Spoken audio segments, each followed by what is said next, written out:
Hey, I'm back. Let me make sure the sound is on and going. Okay. Okay, it's all good. I don't know if you're still with me. Penizoid. Yeah, this is my first time hearing about this guy, this Matt Walsh. Um yeah, I'd never heard of this guy before, but a video had popped up as a recommend. Um and I noticed that it had nearly a quarter million views, although it was just uploaded like 5 days ago, but it has like a quarter million views by this Matt Walsh. This person, this Matt Walsh, it says he has over 3 million subscribers.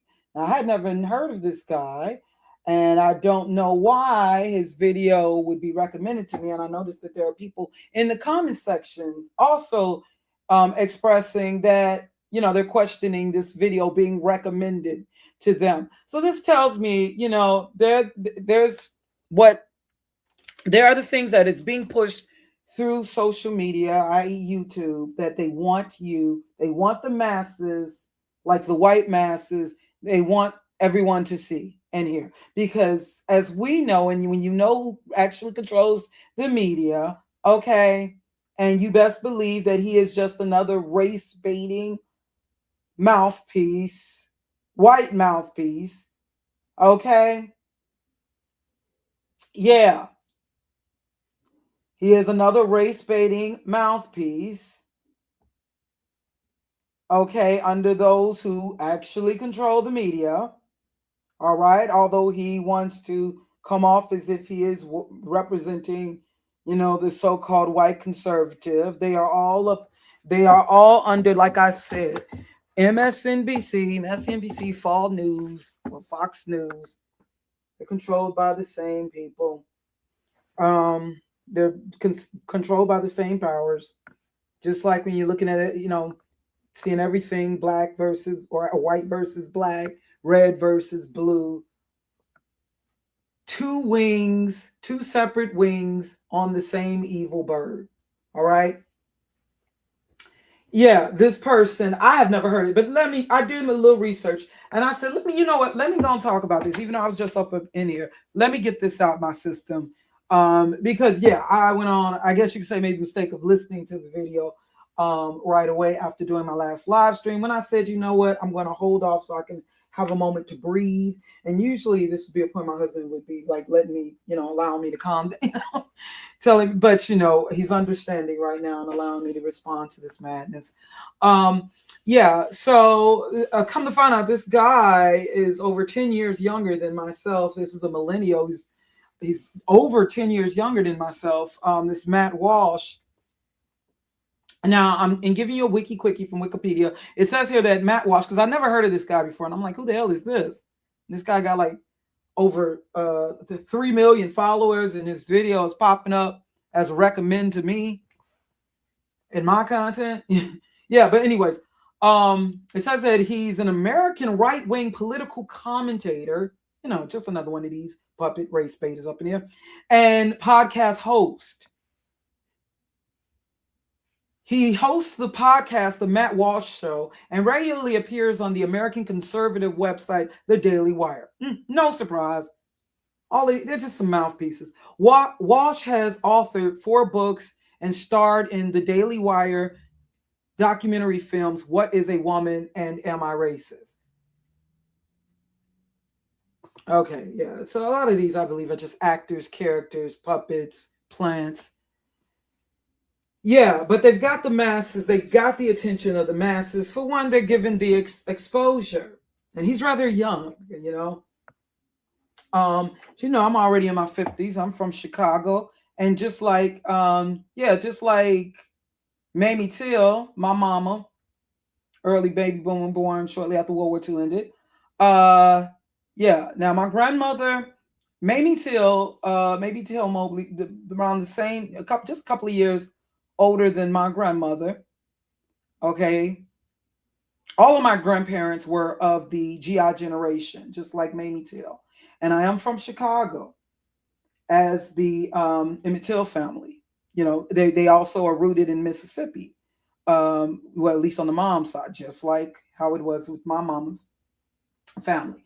So, Emmett Till, the story of what happened to Emmett Till, this is something that I have heard stories about being a person from Chicago. I've learned about this since I was a child. Okay, going back to the 70s. This is something that has been talked about in Chicago, being that many people in Chicago attended his funeral and all. So for those who believe that because somebody even had a video believing that the whole thing with Emmett Till was a hoax. No, there were many people, just like with the death of Sam Cooke, many people in Chicago, although my grandmother didn't attend, but we know people who know, you understand, who attended his funeral. This is something, if you're from Chicago and if you're of a certain age, you definitely learned something about the Emmett Till story. So this is something, it was one of those things when I was younger, I wish I never learned about it, but well, some things we got to know about. You know what I'm saying? Yeah. Actually, Emmett Till was like more late silent generation. Actually, yeah.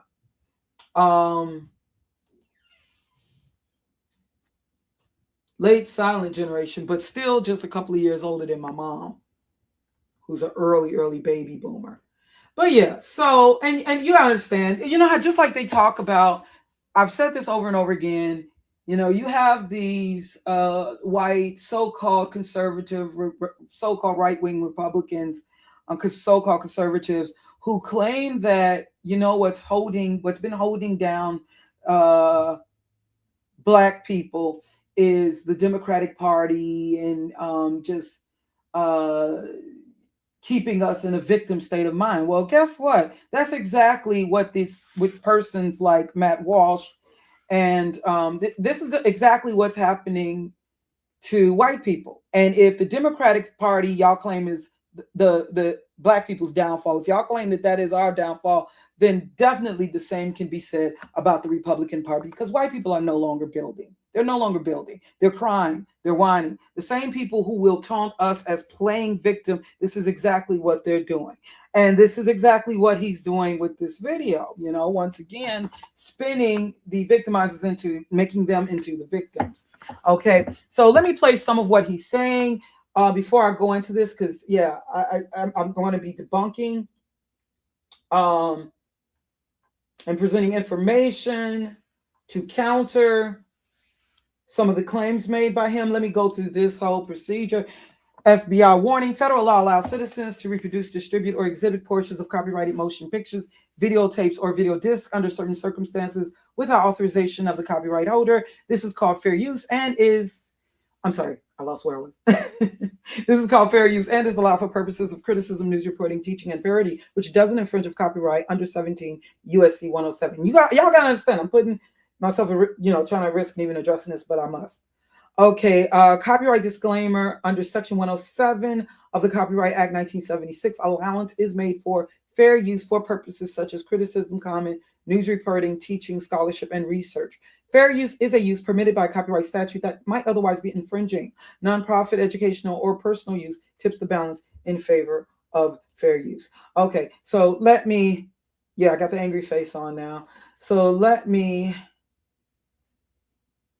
share screen. I'm going to play this somewhat sped up, but yeah. So the Emmett Till story, you've heard your whole life is a lie.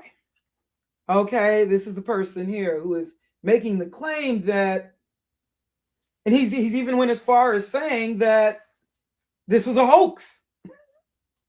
Okay, so let me cover it up here as I play it. I want y'all, once I play this, it's going to be sped up. It's going to be sped up because I'm trying to avoid copyright issues. I'm going to cover it. Yeah, let me put on the overlay here. But once I play this, it's going to be a little fast. The audio is going to be a little sped up. But once you're able to hear it loud enough, clear enough, I'd appreciate you pressing 1 in the chat room just to let me know. Let me turn up the volume on everything. And I'm going to warn you beforehand. I'm going to warn you right now. I'm going to let you know that I am going to be sharing some footage and audio and with disturbing images and disturbing information. This is just, factual events. Okay. So it's going to be some disturbing content. So I'm just letting you know ahead of time, just like with me covering the whole thing on Jim Jones. Yeah, this is one of those cases. Yeah, where, we got to discuss some really, really disturbing incidents in history. Okay. So I'm letting you know ahead of time. Okay. And I'll try to give you a pre-warning before certain images may be shown right before. Okay, so let me go back to, I'm just going to play some of what he said in this video, although it's sped up. Once again, I'd appreciate you pressing 1 in the chat room once you're able to hear this loud enough and clear enough so I could know it's all good. They are true. You have to go back with a skeptical eye, willing to question even the narratives that are most. Oops, I'm sorry. Go back. I mean, that's the whole point here, that, seeing through this kind of propaganda isn't easy when the propaganda was written more than 70 years ago, but we should try anyway, just to see what we might find out. Again, they're lying blatantly to our faces about events that we all experienced, and that in most cases were caught on video for the whole world to see. If they can and do lie about those sorts of things, imagine what kind of lies they can tell about events that none of us experienced with no videos to go back and check to confirm the record. You see these people right here, they try to talk, they always saying they. They want to talk as if they are these people, these plants. That's why they got so much exposure. They want to talk as if they are against the media, against the propaganda machine, like when we talk about controlled opposition. All right. They are the conspiracy theorists now. They are the William Coopers supposedly now. Do you hear me? These misinformation, disinformation agents, as I believe that they are. And they want you to believe that they are just delivering the truth on how we're being lied to. But you best believe that he himself is a puppet. They want to, and talking about the small hats, but you best believe he is a puppet. Even though they'll talk as if they're, they're on the side of free speech and he's, let him tell it. Just like I said in talking about Donald Trump, the way he was able to get the white masses to no longer just see him as a Gordon Gekko, as they may have seen him in the 80s and 90s, and a wife, an infidelist Gordon Gekko. He had to make himself, Donald Trump had to make himself, quote unquote, one of us, in a sense, like he is just a victim of fake news, using the terms that the truthers through social media might use to make it look like he's just one of the regular people. No, he's not this wealthy, perhaps coming from the family, a wealthy family. No, he's not. He is just another one of us. That's why Donald Trump is always in social media trying to make it seem like he's with the people. What older man of his age? He might even be of the late silent generation, Donald Trump, would be tweeting in social media. That's a way of making himself seem more connected with the common people. Do you understand? So you don't see him as being part of the cabal or the elite. Do not trust these big mouths, these big shots that got the big mics and they're able to reach the masses. If they were really speaking the truth, you best believe. And even with Candace Owens, despite her going at the quote unquote small hats, even with her, I believe controlled opposition. You best believe. Because otherwise, see, persons like me, see, I've lost 4 channels. These people have not. So that'll tell you right there. How you doing, Mr. K? It's nice seeing you here. Yeah. This is going to be his, in 5 years. It's going to be, yeah. So you hear what he's saying there. Consider every supposed racist atrocity from decades or centuries ago, every quote-unquote innocent minority wrongfully persecuted by racist whites. I'm not saying that all of those stories aren't true. I'm saying that you can't assume that they are true. You have to go back with a skeptical eye, willing to question even the narratives that are most taken for granted, indeed, especially those narratives. Well, then let's also question, yeah, this is something that our people have been saying. But, the thing is, we're not the ones We are not the ones who are controlling the media, okay, the propaganda machine that is the media. We are not the ones in control of that, our people. So what benefit would it be to lie on behalf of us? Okay, you could say that, oh, well, to see what it is the little hats, and they're trying to, this is what they'll say. They're trying to race bait and shame white people, this and that. But see, you best believe he is also one of these.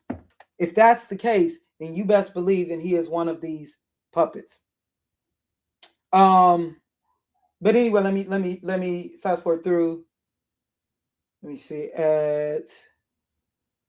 just skimming through some of what he said. Now, it's not like he presented anything that I haven't heard them try to say before. First of all, Emmett Till was not accused of merely making advances towards Bryant. That's an extremely... Okay, remember, Emmett Till was a 14-year-old child. Don't forget that now. Emmett Till was a 14-year-old child.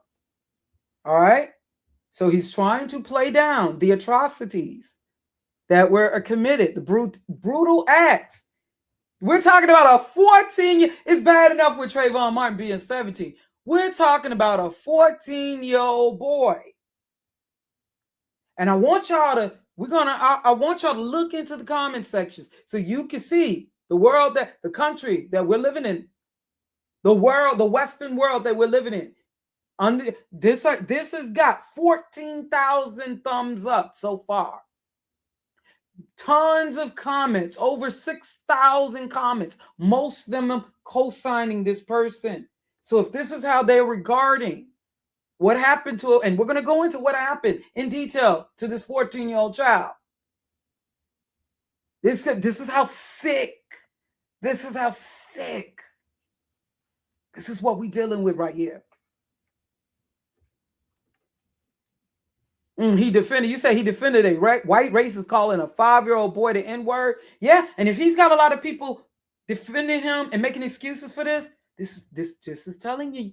This is telling you while on this FBA versus Black Americans versus Jamaicans versus Nigerians versus South Africans, we better wake the hell up and see what we're dealing with right here. Do you think they're up in here talking about the Irish versus the... No, hell no. And you best believe they may try to single out the quote unquote small hats, but you best believe that this guy... But anyways. I guess we would say sanitized and deliberately mislead accused of merely making advances. What that anchor just said is a fabrication. First of all, Emmett Till was not accused of merely making advances towards Bryant. That's an extremely, I guess we would say, sanitized and deliberately misleading way to present the story. According to Bryant's testimony in court, as well as her memoir, Emmett Till grabbed her hand and said, "How about a date, baby?" And when she tried to flee, Emmett Till followed her to the cash register, forcefully grabbed her waist and said, "What's the matter, baby? Can't you take it?" He told her she didn't need to be afraid and explained, quote, "I've been with white women before." Yeah. Also, I'm going to read, because I was able to find, even though they removed the one site where the court transcript, I was able to find something else. And we're going to go through, I just may play the video where I addressed this before, so I don't have to do the talking again. But, yeah, you also, you'll notice how in this, she called him the N-word, N-I-G-G-E-R, all through, and it ain't like they didn't know that insane calling him an N-I-G-G-E-R.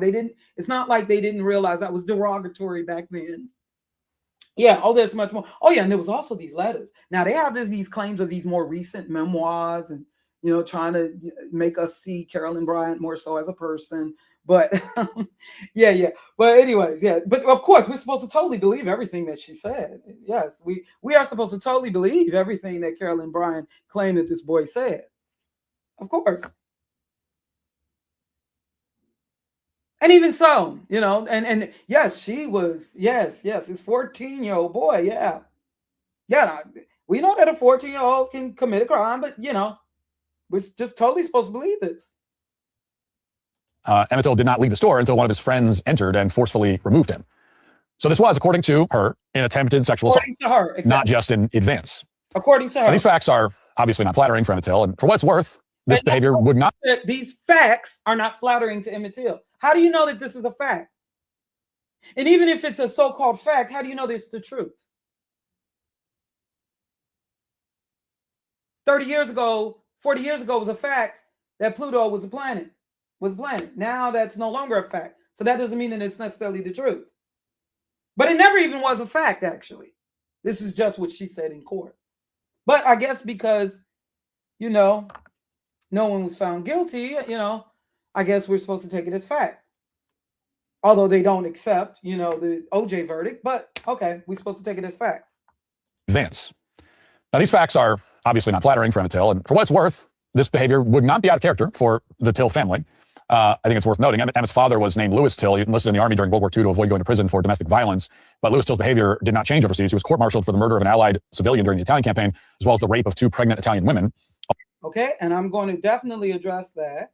Okay, Emmett Till and his father, they're 2 different people. In fact, Emmett Till's father was not in his life. Mamie Till Mobley, Mamie Till at the time, she actually separated from him when Emmett Till was 1 year old. Oh, but I guess we're supposed to believe the bad seed theory. Like the movie in 1950s based on the book. Yeah, the bad seed. There are some white people who believe that, you're just inherently bad. Like if you're a Negro, you're just inherently bad. It's just, in your DNA to be evil and wicked. First of all, Emmett Till's father was not in his life. He had his ring, his father's ring, but Emmett Till's father was not. But we're going to address that. We are going to address that. And you would be surprised how many abusive white men were abusive. Like Carolyn Bryant's. Oh wait, she was no longer Carolyn Bryant. She was Carolyn Donham. You know why? Because she divorced her husband. You know why she divorced her husband, Carolyn Bryant? Because he was abusing the shit out of her. Okay, he was abusive as well, and had the potential to go even further in killing a child. But of course, you're not going to talk about that. No, hell no. Ultimately, he was found guilty and hanged. And incidentally, he had been incarcerated at the same military prison as. Oh, only difference is that but of course, he never served really any time in jail or anything. In fact, even in fact, making money, even trying to make money from the interviews and all of that, where he and J.W. Millam even bragged about killing Emmett Till. Why don't you tell your audience that and how abusive he was? The American poet Ezra Pound, who was jailed for treason, Pound even wrote a verse about Lewis Till saying, "Till was hung yesterday for murder and rape with trimmings." Now, of course, the fact that Emmett Till's father was a domestic abuser and a rapist does not by itself demonstrate that Emmett Till did anything wrong. Hey, impressive love. How you doing? Let me just fast forward because I want to get on to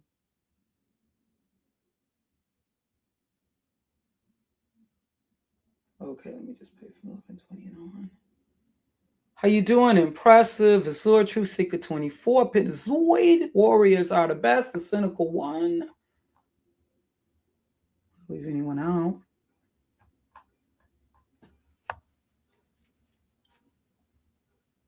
Empress Lonnie, hey, how you doing? Okay, let me go to fast forward. I hope this isn't too fast. Isn't sped up too fast for y'all. This case leaves out important details and blatantly lies about others. And there's no disputing that either. And that's the funny thing. What is it? He's saying, I noticed listening to this under 20-minute video, he's saying that he's blatant lies. What are the blatant lies? Doesn't really, you see this misinformation. This actually should be, this is stuff that should be flagged for this ain't even about just free speech. This is misinformation here. This case leaves out, not. It was a brutal murder. We know that. There's really no disputing that. But the popular narrative about this case leaves out important details and blatantly lies about others. And there's no disputing that either. Which makes you wonder about, what else about the story they aren't telling us. Nothing about the story or any of these kinds of stories can be taken on faith anymore. Doesn't mean they're all wrong. Any of these kinds of stories you learned in school, you should go back again and check. You cannot assume. Was he or was he not murdered? I'm sorry, y'all. That any of them are entirely true, and many of them might be entirely wrong. And in fact, lynchings in general are one of the most inflammatory aspects of American history, and therefore nobody wants to be honest about them. There's a hysteria about lynchings that led to a federal anti-lynching bill just a few years ago, if you remember that. Even though no black person has been lynched in this country at all in living memory, white people. What? Did y'all hear this shit? What the hell? I was alive. I was in my 20s. with the James Byrd. What the hell are you talking about? What does he consider a lynching? Oh, because if a giant mob is not involved, what hell is he talking about?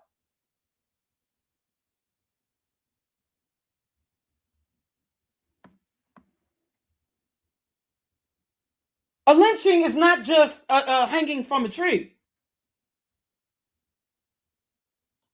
Hold on. Give you a quick AI overview. Lynching, unlawful killing of an individual by a group or a mob. And a group can be more than one person or a mob without a legal trial. It is most commonly associated, it's just most commonly associated with hangings, but often involve extreme physical torture. James Byrd was dragged to death, tied to a car, dragged to death. That was the late 90s. I was still in my 20s. That wasn't that long ago. Till his limbs popped off, till his head popped off. Dragged from a car. What the hell are you talking about? And that's just one example.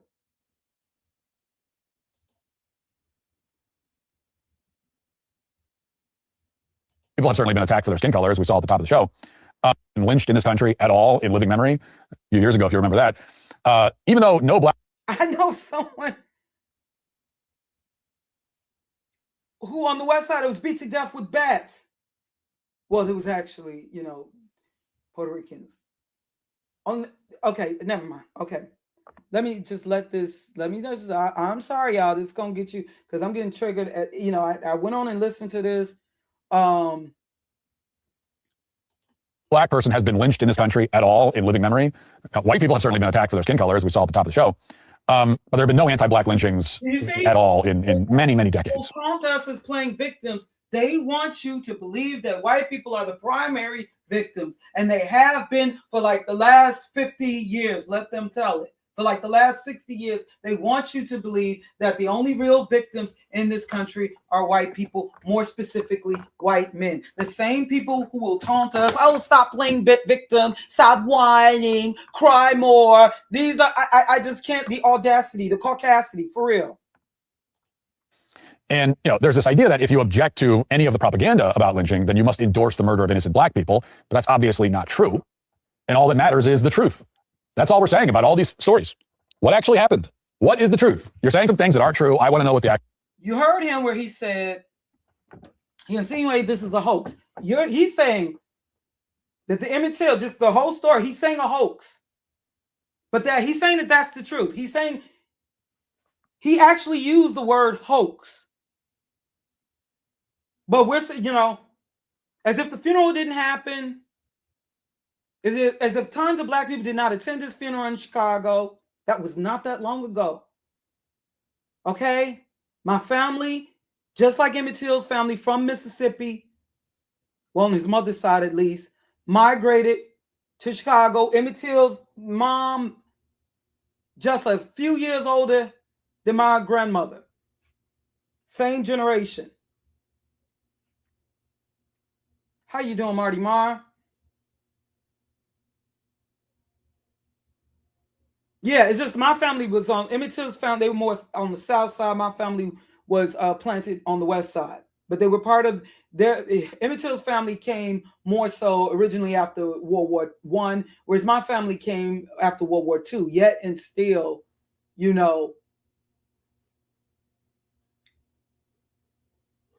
my mama was alive when that happened. My mama born very shortly after World War II in the late 1940s. She was a kid. But it wasn't no hoax. That's for sure.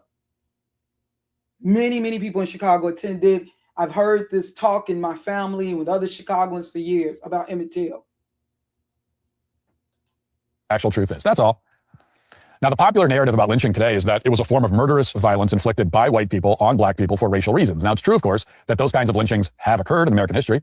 Not anytime recently, which is what made that anti-lynching bill so ridiculous, not to mention the fact that lynching was already very much illegal anyway.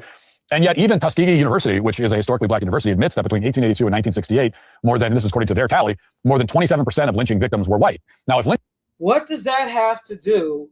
Yeah, there are more white people in this country, more white people to be executed. And there were more white people, being that there were more white people in this country committing criminal acts. But were they lynched just based on being white? That's the difference. Now, I don't know whether or not they got a fair trial or whatever, or I don't know whether or not they were guilty of what they were accused of doing. But did it have really anything to do with them just being white? Them being white, did that have an effect on whether or not they were seen as guilty or not guilty? Did that play their race? We know that white people harm white people. It's expected. We know about white on white crime. We know that white people are more likely to harm and execute white people. Duh. What the hell that got to do with us? Were we the people lynching? Were we? Are you saying that black people were lynching white people? If not, what the hell that got to do with us? What the hell that got to do with what we decide to confront that happens with us?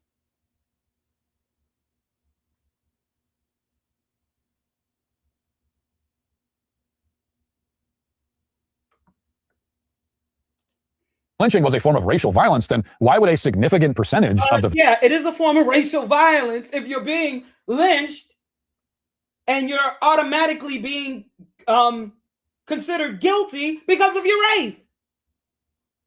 Now, whatever reason I'm sure with these white people that had not a damn thing to do, their race didn't play a part in it whatsoever. It didn't play any part in whether they were perceived as innocent or guilty when they were being lynched, or that played absolutely nothing. So what is your point? How the hell can you make a comparison when just your race, your skin color alone can have people make up their minds on whether or not you're guilty? Out of here. I'm sorry. Victims be white? The answer is that historically, lynching was a form of mob justice. In the vast majority of cases, the victim, white or black, or any race, was accused of committing a serious crime. Now, often, we can't know exactly how often, but they were indeed guilty of committing the crime. And the crime the black person could be committed of is accidentally bumping into a white woman in an elevator, looking a white woman in the eye, looking a white man in his eye, talking back to a white man. These are the things that,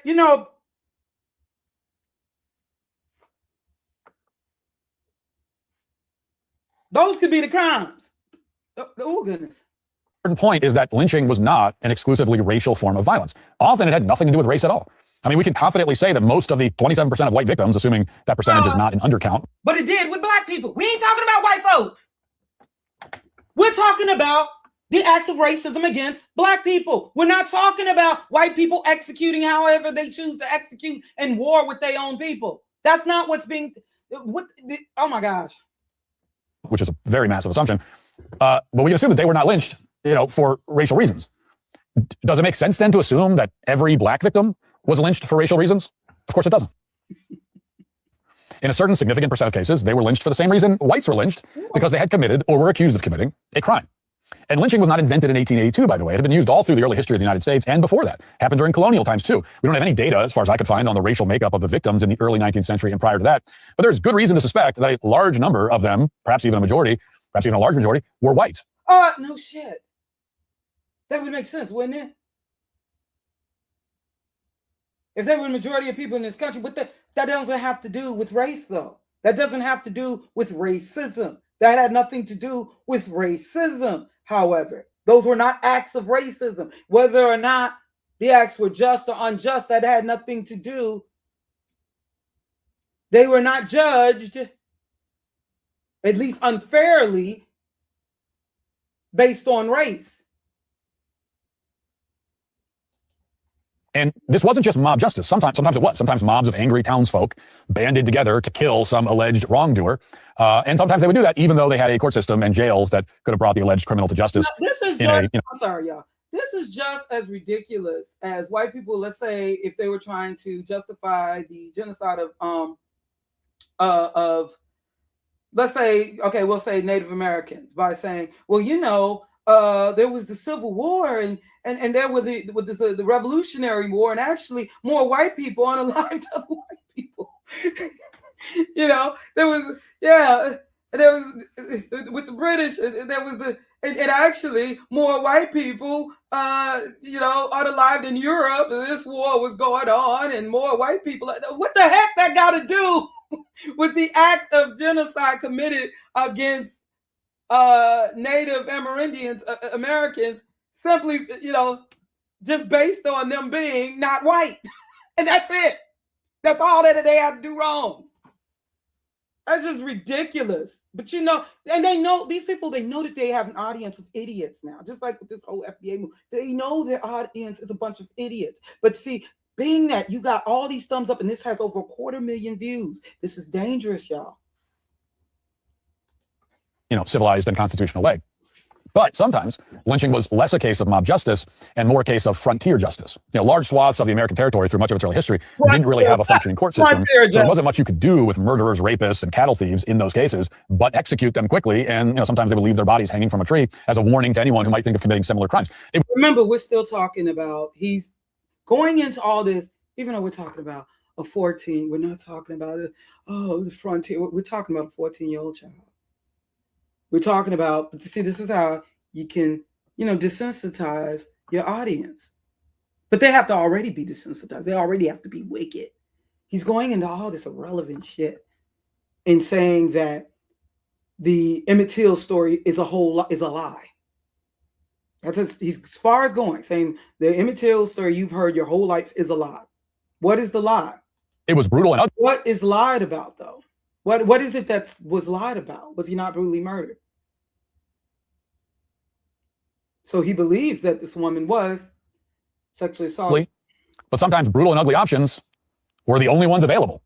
Maybe you can think of a better way to deal with like a murder. Remember, he's talking about Emmett Till, though. He's talking about, oh, no, he's talking about something else. No, you're supposed to be talking about Emmett Till while he's saying, you know, sometimes this is what they had to do. Yeah, we're going to, you know what, let's go back to, I got to get out of this because you see I can't even, but let me, before going into, you know, Susan Brown Miller, what's interesting, remember I told y'all when I was like a teenager, this was in the 80s, and my mom was playing something, it was some sort of special on the feminist, you know, the women's movement in the 70s, and yeah, and my mom, it was just happened to be like some news special looking back on the 70s. And we were watching the 80s. I was a teenager, and I told you, yeah, and they showed the clip of this woman here, and she happens to be an ish woman. Susan Brown Miller, female activist of that era. She died just a couple of years ago, I believe. Yeah, but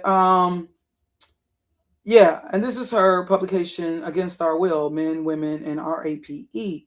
Yeah, but Susan Brown Miller, yeah, I remember when I told y'all that it was happened to be playing, like my mom was like in the kitchen or whatever, and, you know, TV was playing. And, you know, this is my first time like really watching something on this, really a special on this. Of course, I'm just a young teenager. And yeah, it was, they were playing the footage, the clip of from the 70s, like the early 70s, with Susan Brown Miller confronting Playboy founder Hugh Hefner on the Dick Cavett talk show, right? And, you know, she was confronting him and kind of, you know, countering him and kind of putting him in check on certain things, on how he has women walking around with, you know, like bunnies with a cotton ball in their rear end. And, you know, I was like kind of nodding my head and kind of co-signing, like, yeah, she on point, you know, kind of inward, you know. I just know my mama, being baby boomer, and, you know, she was like, so she just dismissed, my mother didn't see my reaction, but she just dismissed Susan Brown. She was like, oh, they all just a bunch of lesbians. That's how my mom responded, talking about the feminists. And back then, I was younger. I was like, why did she, you know, why she just dismissed? How could she not agree with this woman and what she's saying about Hugh Hefner?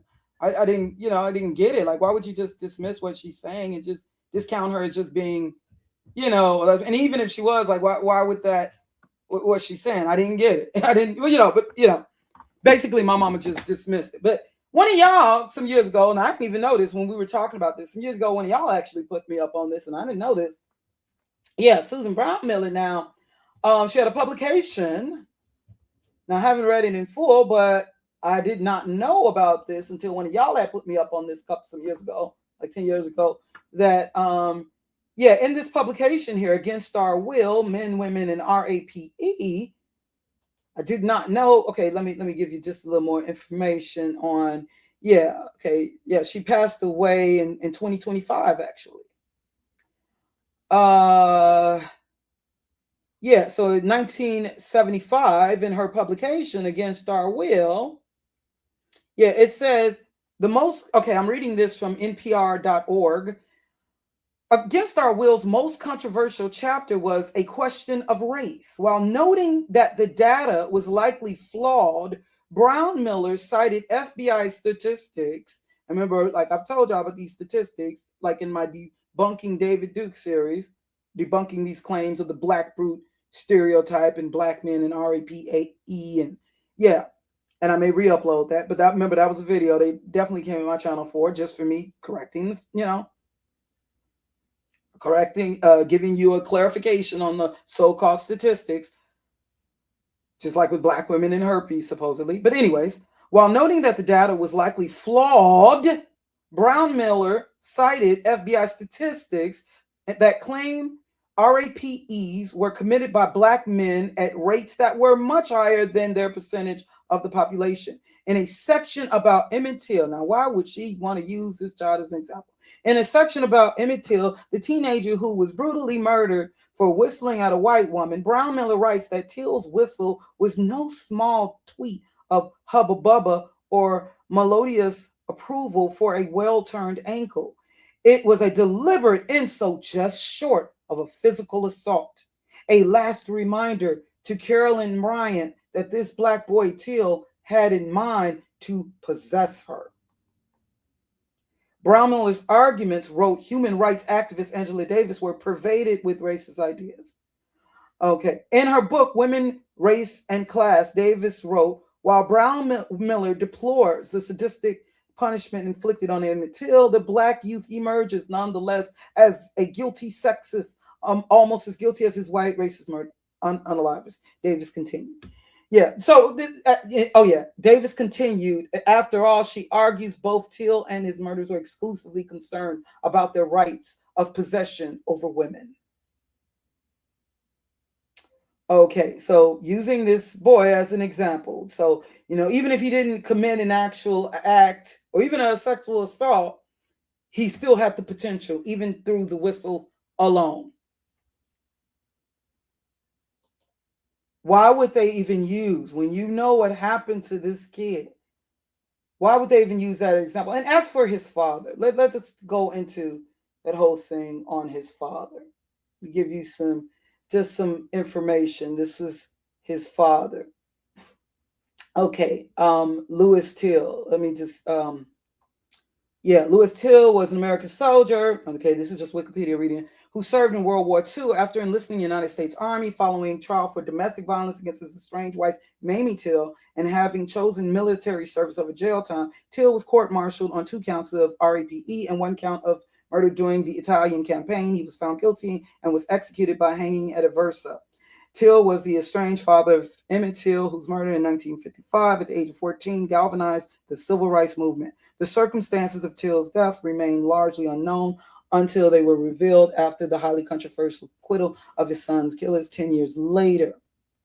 Okay, so remember that the circumstances of Till's death, Louis Till, remain largely unknown until they were revealed after the highly controversial acquittal of his son's killers 10 years later. Now, note, Mamie Till, okay, Emmett Till's mother, all right, understand that she did divorce him. Okay, let me go into, at age 18, Mamie Till, oh yeah, she was a beautiful woman. She died around the same time my mama died. Let me just make sure that. Yep, she died. In fact, she died the day after my mama died. I remember that clearly. She died exact day after my mama died. Okay, in 2003. She died one day after my mama died. I remember that clearly. Yeah, she was just a couple of years older than my grandmama. Okay, but she stayed. She never remarried. She stayed as an educator in my city, Chicago.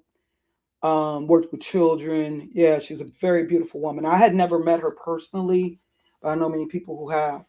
But yeah, anyways, on Mamie Till. Oh, let me show her image. Okay, it's her and her son. Okay, and she understand now. He's trying to get you to think that Emmett Till had the potential to murder because of his daddy. Like, we're supposed to believe that him and his daddy are the same person. That's a funny thing. White people don't want to be blamed for anything that their ancestors, their fathers, their parents, their ancestors did, but they want you to go for this whole bad seed idea with but you should know that Mamie Till, she initially did not know the specifics of her husband Louis Till's court-martial RAPE charges or execution. When Louis was executed by the U.S. Army in Italy in 1945, the military sent Mamie a misleading telegram and letter. The official correspondence merely stated that he had died outside of combat due to willful misconduct. Okay? And you can look into that yourself. Again, yeah, she stated that she had no knowledge of the accusations against Emmett's father.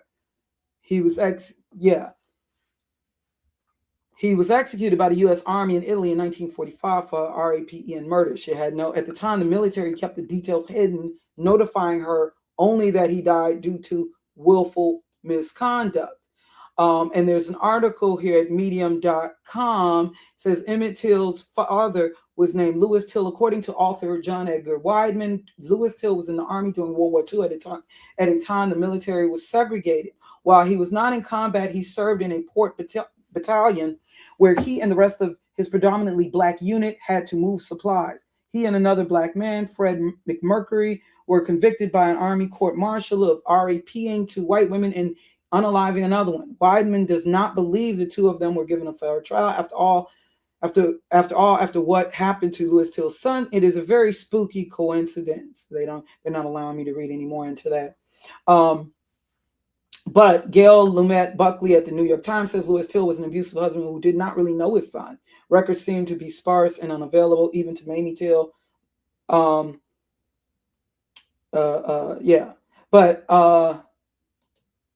Just know, like, what they're also saying on what's also being said on his father. Because once you know, just the full information.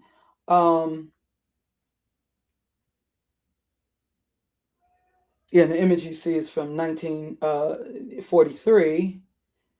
Okay. Or just giving more information on their relationship, the relationship with Mamie Till and the father.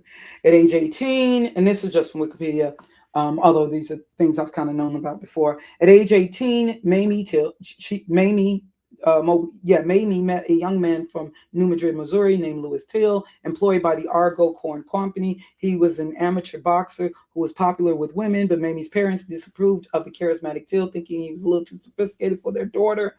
At her daughter's insistence, Mamie broke off their courtship. However, the persistent Till won out, and they married on October 19, 1940. Both were 18 years old. Their only child, Emmett Louis Till, was born 9 months later on July 25th, 1941. Okay, he was born 1941, July 25th, 1941. The marriage was troubled. Louis was unfaithful and became abusive. On one occasion, he choked Mamie into unconsciousness. Later that same night, Mamie threw a pot of scalding water at Louis. They separated in 1942, and Mamie eventually obtained a restraining order against her husband. And she also never remarried. So understand that they separated in 1942, okay? And after Louis repeatedly violated the order, a judge gave him the choice of serving jail time or joining the U.S. Army. Choosing the latter, Louis enlisted in 1943. So nobody's saying that he was this great guy. Nobody said that. That does not mean that for one, he was not. If they separated in 1942 and he was no longer pretty much in his son's life, as even Mamie Till, Emmett Till was raised by his mother and his grandmother for the most part, and Yeah.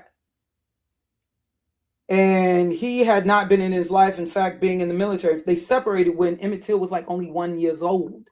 So he never even, so it's not like he witnessed his mom being abused. You know how they say, like usually in the case of a kid that, is abusive, it's not about something genetic. Okay. Usually a kid that had an abusive parent and that, and kind of when it's that abusive behavior is passed down, that's usually because the child has witnessed it.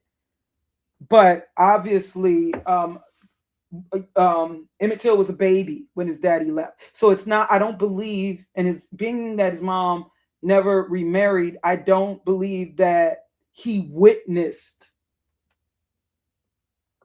What are you talking about? Respectfully, you are wrong. Okay, what's wrong? Why do y'all always do this? What is wrong? Just say what you're saying is wrong. What am I wrong about? I'll wait. I hope it don't take you that long to respond. Okay, some of y'all come up in here, oh, you're wrong. Well, then be specific about what. It's just like dude making this video talking about it's a hoax. What is it that's the hoax? He never really pointed out what is the actual lie.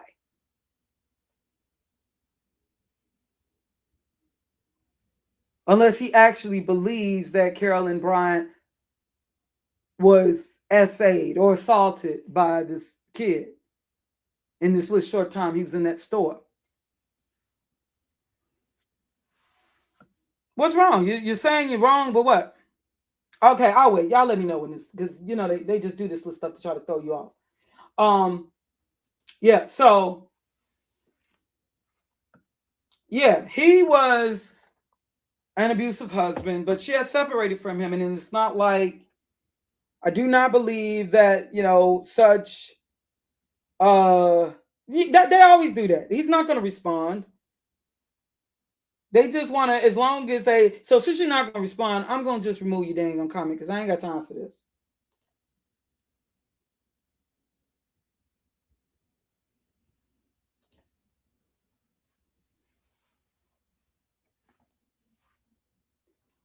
Okay, but you got to understand, she did not know of this.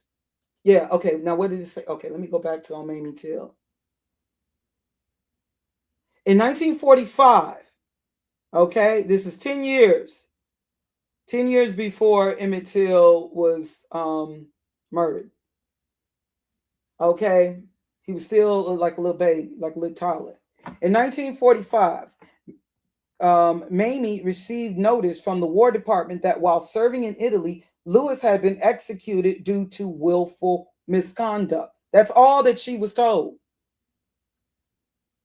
At that time, she was not told anything about him RAPing any women or unaliving any women. Don't you think she would have been told that?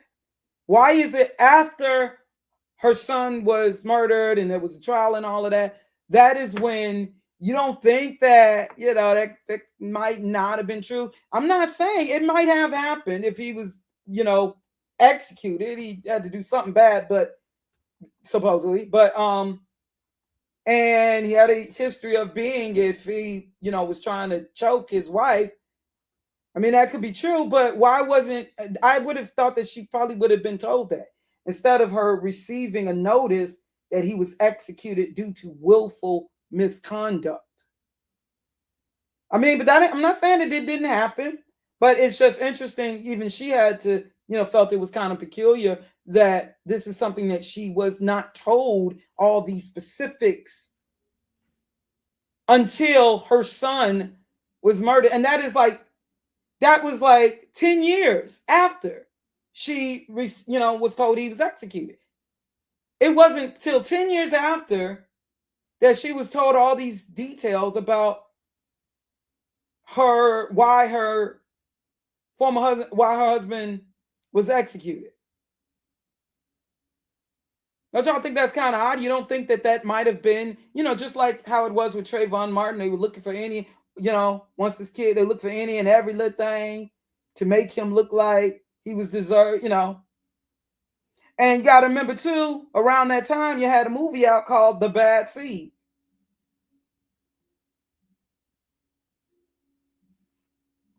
Yeah, and I'm not saying he was this great guy. Yeah, see, like I said, if you're going to talk about, like I said, there's a reason why Carolyn was no longer married to Roy, because he was abusive. Sad to say, you know, there's a lot of men of that era felt it was okay to abuse women. Definitely. Have you seen them advertisements? White men, you know, those, I mean, a lot of men of that era. I'm not justifying, you know, but that's why Carolyn Bryant was no longer, because he was abusive. And we know that he was a murderer. Roy Bryant and J.W. Millen. But definitely, we know that Roy Bryant was abusing Carolyn.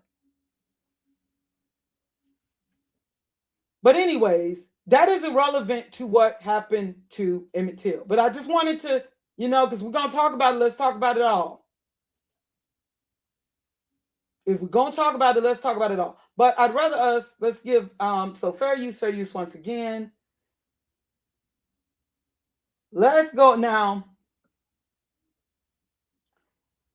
Let's go into what happened. Now, remember, this guy, I want y'all to remember what he has said about, you know, something, him making justifications for lynch moms, and, you know, they may have been brutal, but that's what they had to do. But let's just hear, let's learn a little more. I'm going to be sharing this from the Mamie Till Mobley channel. This was a documentary, a 2005 documentary that many of you may have already watched, but let's listen to it. It was a documentary by Keith Beauchamp, The Untold Story of Emmett Lewis Till. Now, it was uploaded 13 years ago, but this is from 2005, okay? You've probably watched this documentary before, as I have. And I'm going to tell you right now, you're going to be seeing some disturbing images, and, you know, this is going to be disturbing. I'm just letting you know ahead of time, okay? All right. But yeah, because I gotta, see, they don't want you to remember this, okay? This is for those who still have a conscience. All right, so let's learn. Now, understand, Emmett Till, boy, you know, from Chicago. His family, though, was rooted, just like my family, rooted in the South in Mississippi. Wanted to spend a summer with his cousins in the South, you know. But understand, he was from Chicago, where, where it wasn't this strict segregation. I mean, yeah, Chicago's a segregated city, but, you know, because was said that when he got to Mississippi, he was kind of showing off to his cousins and stuff, or that's what was said. I don't know how true this is, but they said that he was kind of like, okay, these are, you know, like, I got like a white girlfriend, or I got, you know, these are my classmates, or this is my girlfriend, you know, like, and he didn't really understand how serious the racism was in the South. I mean, I know the United States, period, but he didn't really understand how it was in the South. Like, I know my mama, you know, would even talk about my grandma still, you know, like there was things like if a white person, I was always told, like, because my family from the South, like if a white person was walking down the street and you were walking past, you had to like move out the way, let white people pass. These are things that I learned, you know, that white people, like black people, could not look white people in the eyes when talking to them. It was that serious. And I'm not talking about, I'm talking about during the time of my grandmama. Do you understand? My grandma being born in the 1920s. My grandparents being of the GI generation from the South. On my mama's side, Mississippi, my daddy's side, Alabama. So these are kind of things that Emmett Till didn't quite understand. And, you know, it probably made him, you know, probably fascinated the kids, his cousins, and the friends down there in Mississippi, him telling them, you know, about I don't know how true it was. They say he's showing pictures of like his white kids he went to school with. One girl he kind of considered like a girl or whatever. I don't know, you know, how true that might have been.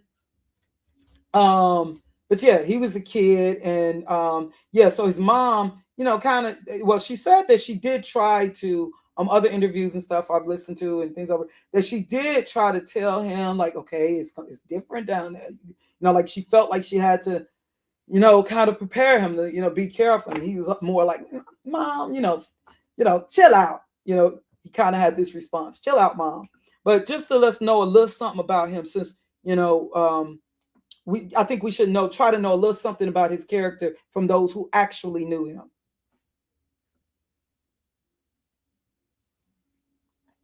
Okay, let me see. I sped it up just a little bit. Press 1 once you're able to see and hear this loud enough, clear enough. I don't know if prankster would be the right term or not, but I'll just give you an example of his fun, loving ways. And once we went to Chicago with him, and we were walking down 63rd Street in St. Lawrence, and he yelled out, "Here are my 2 big cousins from the suburbs. Nobody can beat them up." So we grabbed him up and shut him up right quick. So that was fun to him, but it wasn't so funny to us at the time. Emmett was mischievous. He liked to play, and he had no sense of danger. Everything was funny to him. And he shot some firecrackers within the city limit, which was a no-no. He didn't do things like that, but to him, that was funny. He was a very nice, intelligent young man.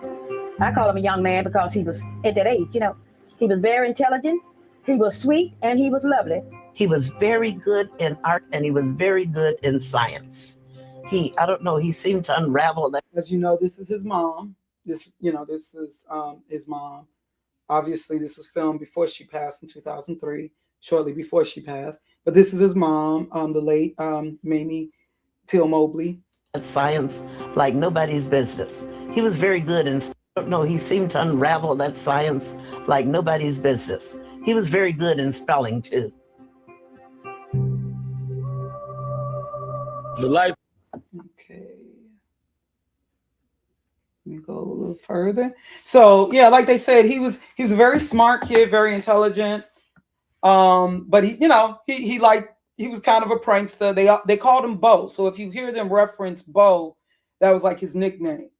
Yeah. So he was like a fun-loving kid. This is him younger.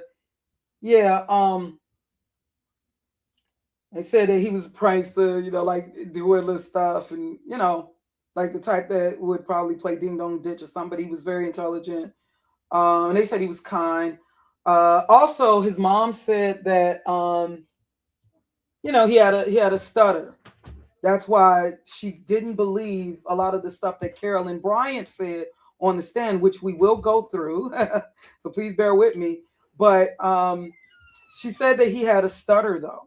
Although intelligent, he did. Yeah, Bobo. Yeah, Bobo. He had thanks for correcting me. He had a stutter. That's what was said. He had a stuttering problem. So remember that. And I know my husband had a stuttering problem. I know my husband in a situation where he was nervous. Now, what was said is that even though I don't know if it's said in this I can't recall if it said exactly in this documentary, that when they had went in this store, or before they went in the store, it was kind of there because Carolyn Bryant, she was considered this pretty lady who worked at the store, and it was kind of like, now I don't know how true exactly that is, but it's kind of like, I dare you to say something, or to this woman. So think about if he was there to, I dare you to. If that's necessarily true, if he was, that would kind of have him a little nervous, I would expect. So, all that Carolyn Bryant claimed that he said to her, if he had this stuttering problem, as his mom said, and I know my husband when it's a kind of nervous situation. Yeah. But anyways, just something to consider.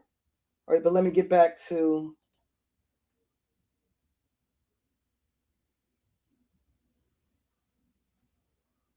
where? Trying to find. Okay, here we go. Let me close some of these other tabs.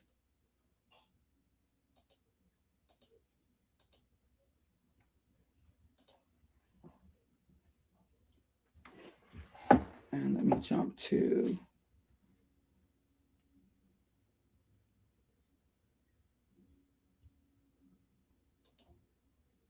So he travels to South, wanted to spend the summer with his cousins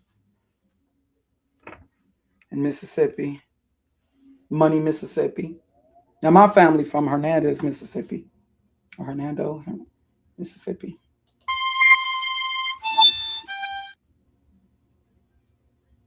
My grandmother came to Chicago in 1955 to a funeral, and my mother and them allowed me to go back with him for vacation.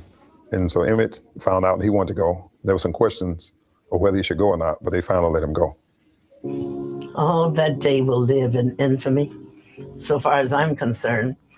I got up that morning, and for some reason, we couldn't get out of that house.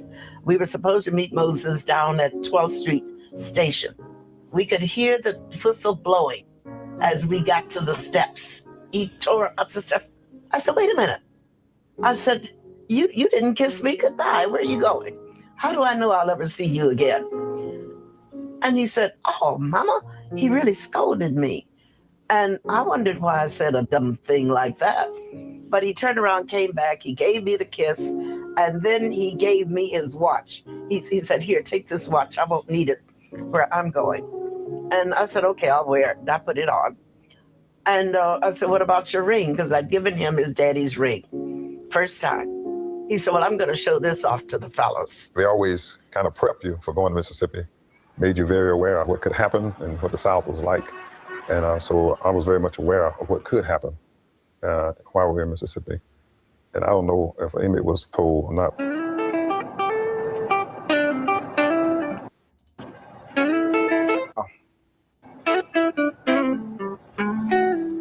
That summer when Emmett and Wheeler arrived, it was the beginning of the cotton harvest time. During the day, we would pick cotton all day. I wasn't old enough really to pick cotton. Emmett wasn't either. So we just played around in the field most of the time. We picked cotton all day. After the weighing up, well, after we finished picking the cotton, we had our supper. Then we decided to go to the little country store. From the country store, we went up to Money. That's where we met other boys, and the checker game was going on. When we got to the store in Money, Bryant's store, I went in and I don't know what I purchased, but I spent some money. And as I was in the store spending my money, Emmett Till came in. So I left out and left him in the store. When he came out, that's when they sent me in to make sure that he didn't say anything out of line. Now, what he said inside the store, I don't know before I got there. He asked for 10 cents to get 10 cents worth of bubble gum. He put the money into her hand. Just like that. And she ducked her hand back. So that was it. He and I. Okay, yeah, she had actually witnessed.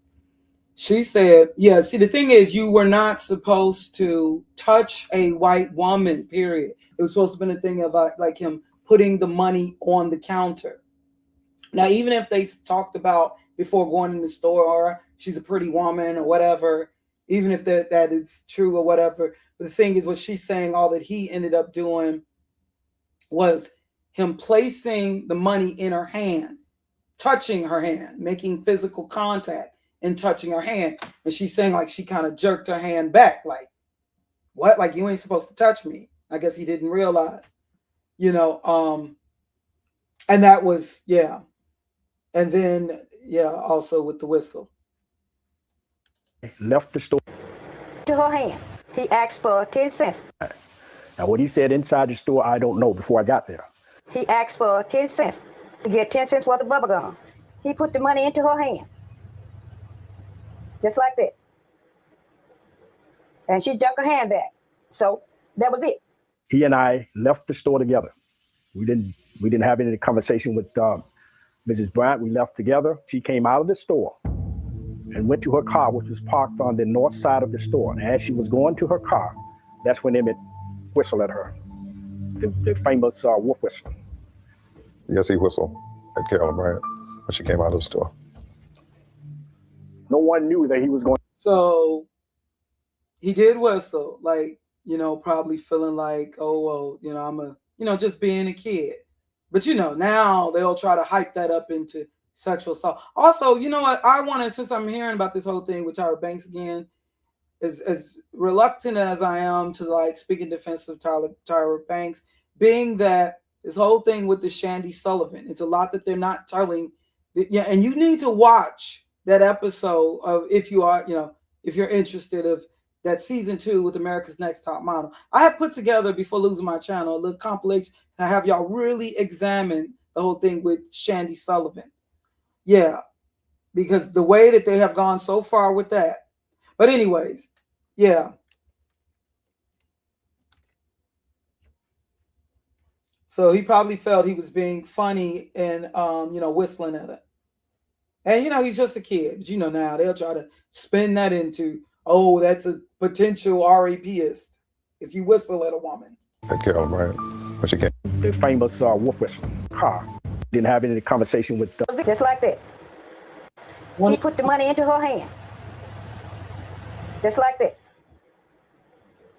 And she took her hand back. So that was it. He and I left the store together. We didn't have any conversation with Mrs. Bryant. We left together. She came out of the store and went to her car, which was parked on the north side of the store. And as she was going to her car, that's when Emmett whistled at her. The famous wolf whistle. Yes, he whistled at Carolyn Bryant when she came out of the store. No one knew that he was going to whistle. And when he whistled, it scared everybody in the bunch. And when he saw our reaction, he got scared. Miss Bryant came out and she was going to her car and someone said that she's going for a gun. We all panicked, including Emmett. We jumped in the car, and when we got in the car just wasn't moving fast enough. And we sped down the gravel road and we looked behind us and there's a car behind us. So we thinking that they're after us. So we pick up some speed, pull to the side of the road and jump out of the car. We ran down through the cotton field. And as we ran through the cotton field, cotton bolls, kind of green, they were hitting our legs and some of us fell over each other and the car went right on by. So we said, well, nothing to that. And Emmett Till begged us not to tell our grandfather what happened, and we didn't. Our neighbor, Rutha Mae Crawford, she told us that we was going to hear some more about that. And I didn't think nothing of it because I'd never heard anything like that before. 3 days had gone by and this girl told us, Ruth told us, hey, you guys are going to hear some more about this. We had heard this colored man said that they was going to get him. That's how we knew to go back to tell Mo was right. To take the boys Grenada to the train station, put them on the train. He didn't do it. So actually we forgot it. We were 16, 12, 13, 14, 16 years old. So we went to Greenwood. We all said, well, we going to town. We had picked some cotton and made some change. And my older brother said, well, I'm going to take y'all to Greenwood. I carried them all to Greenwood, bought them a little wine around 12 or 12:30. I brought them back out. Then about 2:30 in the morning, thereabout, I could hear people outside talking. And they talking about Emmett, they talking about the boy from Chicago. They didn't say Emmett. They said there's a fat boy from Chicago. And they told my grandfather they wanted to talk to him. I looked out the window just like daylight. And I said, my Lord, I said, look at the car. But I didn't know where he was going. So at the time, I could see this black man get out of the car, went to the back, and the white went to the front. This is Mose Wright. I am the uncle of Emmett Louis Till. Sunday morning, about 2:30, someone called at the door. And I said, who is it? And he said, this is Mr. Wright. I want to talk with you and the boy. And when I opened the door, there was a man standing with a pistol in one hand and a flashlight in the other hand. And he asked me, did I have two boys there from Chicago? I told him I have. And he said, I want the boy that done all that talk. So they came to my room first, and they had a pistol in one hand, a flashlight in the other. He said that done all that talk. So what all did Carolyn tell her husband? So they came to my room first, and they had a pistol in one hand, a flashlight in the other. And they looked on me, and Maurice was in bed with me. And they recognized that Maurice or myself, we weren't the one that they were looking for. So they passed on through the house to the third room where Emmett was in bed with Simi. So we marched all around through two rooms, and I found the boy in the third room in the bed with my baby boy. I hear this noise in the bedroom, and I look up and I see this Roy Bryant. I knew him. And I saw the other tall, bald-headed man. They was hollering and fussing and told me to lay back down and go to sleep. But I kept my eyes open and saw what was going on, that they was going to take Emmett. And at that point, I didn't know where they was going to take him. I said, well, maybe they're going to take him home. They aroused him out of the bed, and I don't think he really knew what was going on. So he was answering their question, but he wasn't saying yes, sir, and no, sir. So they became irate about that. And they started cursing and swearing. And I think he wanted to put on his socks or something with his shoes. And It was a terrifying experience. He had no idea what was going on really.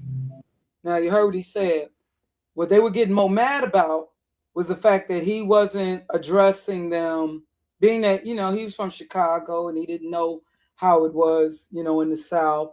He wasn't saying like, yes, sir, and, like how many of us who are raised, especially if you got old school parents from the South, we were raised where we couldn't, say, we had to be like, yes, ma'am, no, ma'am.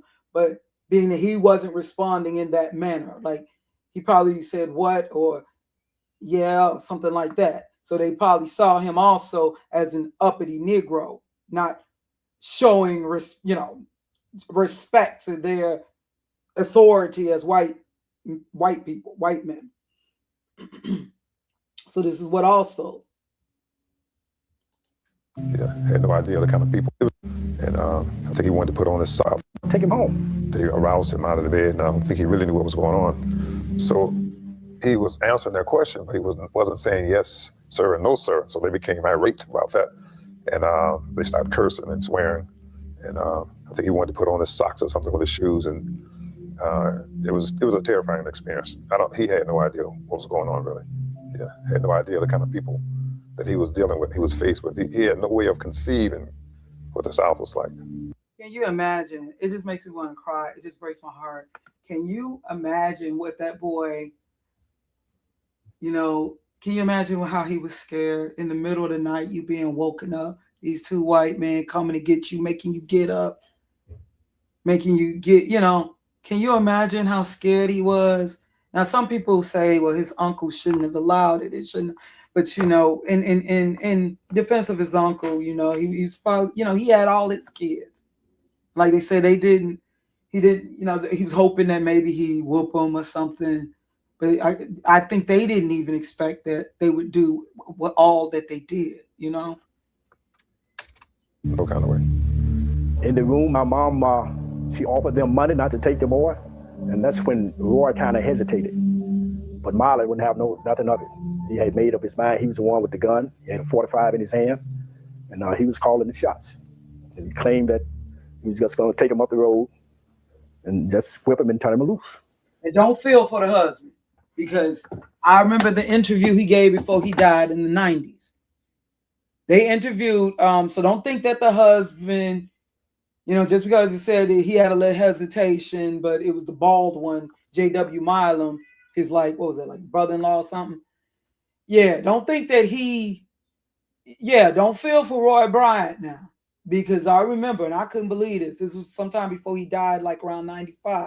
And he was in an interview, and they asked him, did you have any regrets? He only regrets he didn't make all the money that everybody else did. From the interviews and all that. He said that's the only thing he regretted. And remember, they said in public, that they knew that boy wasn't going to see the sunshine again. So, oops. That he was just going to take him up the road and just whip him and turn him loose. That's what he said he was going to do. They were telling my grandfather if he's not the one, they were going to bring him back. And they left. And after they left, nobody said anything to anybody. And they marched him to the car, and they asked someone there, was this the right boy? And the answer was, yeah. And they drove toward money. After they left, Mama was very upset. And Daddy was walking around, all he could say is, he was saying, that's all he could say. I do know that you don't whistle at a white woman in Mississippi. And I was praying that they didn't kill him. I wasn't going to kill him, just maybe torture him a little bit and bring a kid back to his grandfather. Even that's crazy. That's just crazy. They gotta hope that he gets tortured, but not, ain't that sad? Ain't that terrible? I'm laying there in the bed, waiting for them to bring him back.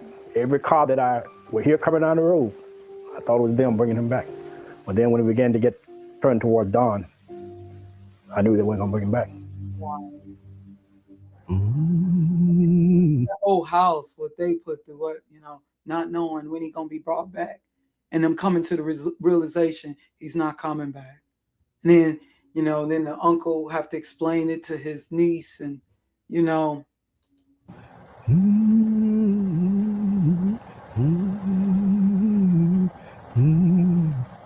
Oh Lord, that was sad. I felt for Bobo mama. I really did. Everybody down that road cried.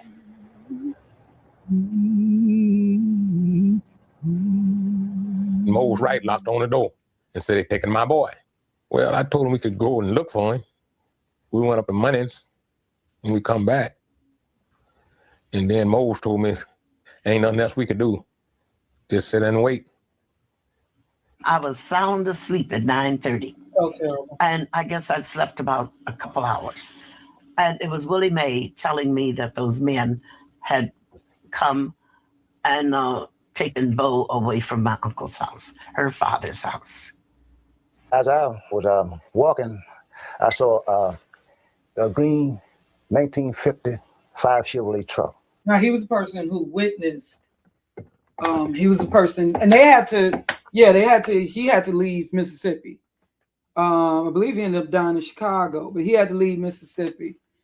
Because he was one witness to, what they did to Emmett Till in the barn, that they took him in to torture him. I mean, he didn't actually see it, but like I remember also learning him, hearing the screams and stuff. This guy here, of course, I say I'm younger. So a green 1955 Chevrolet truck, and I saw which there was it's the witness for the prosecution. There was 5 people. There was really 5 people, and that was Tute Collins, Herbert, and I'm sure it was Emmett Till, and the Marlon and Bryant. They was in the cab of this truck. Oh yeah. Also, it was said that this is also where people saying Carolyn should have been, she should have been like found guilty or prosecuted or charged with participating in the kidnapping, because they said that when they took him out to the car, they said they heard a woman say it from, because understand, I've seen various interviews and through much of my life. They said they heard a woman say in the car, they heard a woman's voice say, yeah, that's him. So it was said that Carolyn was brought with them. Now, yeah, they had 1 or 2 black men to help them carry Emmett Till out. And I didn't like that Harvey Superboy when people were saying, when Carolyn Bryant was still alive, and people were saying that she needed to be in jail, and Harvey was saying, well, you need to also, because understand, I've been in YouTube for nearly 20 years. And he was saying that, then also the black men that helped carry him out. And like, how do you know that they weren't forced? But don't be so quick also to see Carolyn as this victim. I'm going to share some more with you. Just hang in here with me. And so as I go up to Tute Collins, and I saw, which there was 5 people. There was really 5 people. And that was Tute Collins, Herbert, and I'm sure it was Emmett Till, and the Marlon and Bryant. They was in the cab of this truck. And so as I go up, before I could get to the barn, I could hear this beating, and I could hear this crying, I could hear this beating, I could hear this crying. So he heard the beating and he heard the crying in the barn. So I kept walking. Then I had to go up and see, walked up and told Miss Mandy about it. I said, Miss Mandy, I said, they beat somebody in that barn. So she said, I'll tell you one thing what we do. So let's walk back up that way. So me and Miss Mandy, which we did, we came back up there. And there was a well there, and I turned the well on, and I'm going to get me some water. At that time, I could look. I can see J.W. Marlon came up. He had a green shirt on, khaki pants, and a 45 on his side. So he asked me, did you hear anything? I said, did you hear anything? I said, no. I said, I didn't hear anything. A human being just being beat by white folks like this here, by beating about this, Even maybe some of the black brothers could have been in there. Because I know I saw them on truck, but I didn't see them at all after they got in that barn. The only thing I saw was their truck. Could have been there. And just by going, listen to it, it's something, it's really something. You don't forget. These things I will never forget.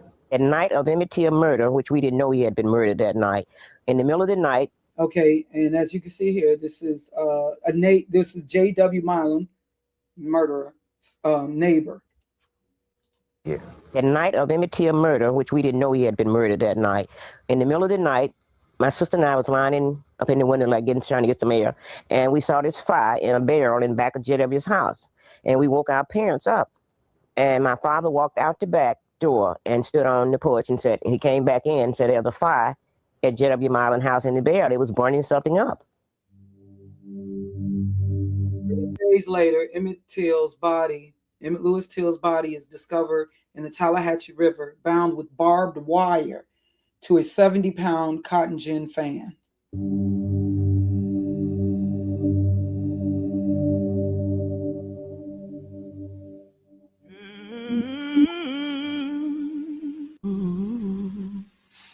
The sheriff came and told me they had found the body at Phillip and wanted me to go and identify the body, which I did. And we found the body with didn't have on any clothes at all. The body was so badly damaged that we couldn't hardly just tell who he was, but he happened to have on a ring with his initials, and that cleared it up. I was at home and Mo Wright called me and said they done found the body. And I want to go down there and identify his body. And I carried him down there. And when I carried him down there, the smell was so bad till I got about 5 or 6 feet from the body. And Mo Wright went up there and pulled his ring off and said, that's him. And then Mo Wright said his tongue been cut and pushed back in his mouth, and his private had been cut off. When I heard that Emmett had been found and had been murdered, everybody just fell to pieces. Well, there was shock, sadness, anger, and almost unbelief, you know.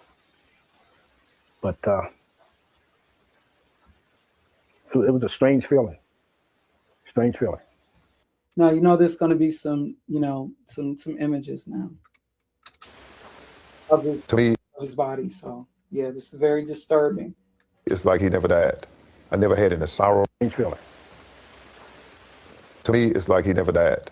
I never had any sorrow or remorse because I always thought inside that I would see him again. I don't know if I was in a state of shock or what, but when I heard they found his body, it's like, find whose body? He's not dead. I went to the funeral, same thing, you know. I found out about it 9:30 Sunday morning. I was in bed. I got up, called my mother when I got the news because I had every decision I had ever made or every crack that I had ever been in, it took her to get me out of it. And I took that one to Mama too because I didn't know what to do. Mother told me to come right over and she would start making calls. And I got over there as quickly as I could make it. And that wasn't very long. By now, everybody is they're screaming, they're falling out. And I ran over to try to help my mother. And I felt such a vibration coming from her to me until I jumped back because it seemed that I was going to take her life away from her. It seemed that her life was draining into me. And I could feel myself building up, getting strong enough to carry on.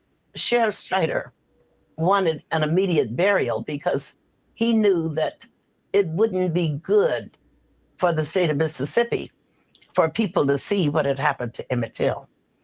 And the only way you could stop people from seeing was to bury it. I mean, get it out of sight. I don't know what authority he had to bury my son, but he took that authority. We were told to meet at the church. We're going to have a funeral today. We're going to bury the body. We all went to the church that day. The grave was dug. The body was there in a pine box. So they were trying to just, bury it. They didn't want, it to be seen what happened. They just wanted bury and go away. No, I don't believe he was burned. It had an awful stench to it. And we was getting ready to put the body in the ground when we got word to stop the burial. Okay, so Mamie Till Mobley rallied Chicago officials demanding the return of her son's body. Oh my God. Number one, when I first saw that box, I just collapsed. That box seemed to me to be as bigger than anything I'd ever seen before. But that was just the beginning. The size of the box was really the easy part. When I discovered that the box could not be opened, then I wondered, what on earth in the world is going on? You mean to tell me that I have spent all of this money to get a body that I can't even look at? How do I know what's in the box? A Rayner is prohibited from opening the box containing Emmett Lewis Till's remains.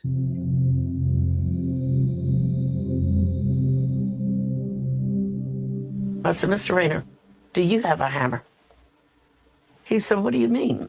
He said, yes, I have a hammer. I said, I mean, if you can't open the box, I can. And I'm going in the box. All right. He said, Miss Bradley, if you're that determined, I want you to go home and relax. He said, I'll go in the box and I will call you when I take the body out of the box.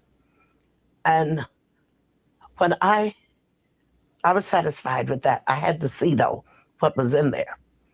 And when I got back to, when he called me and I came back to the funeral home, about 3 blocks away, an odor met me that nearly knocked me out.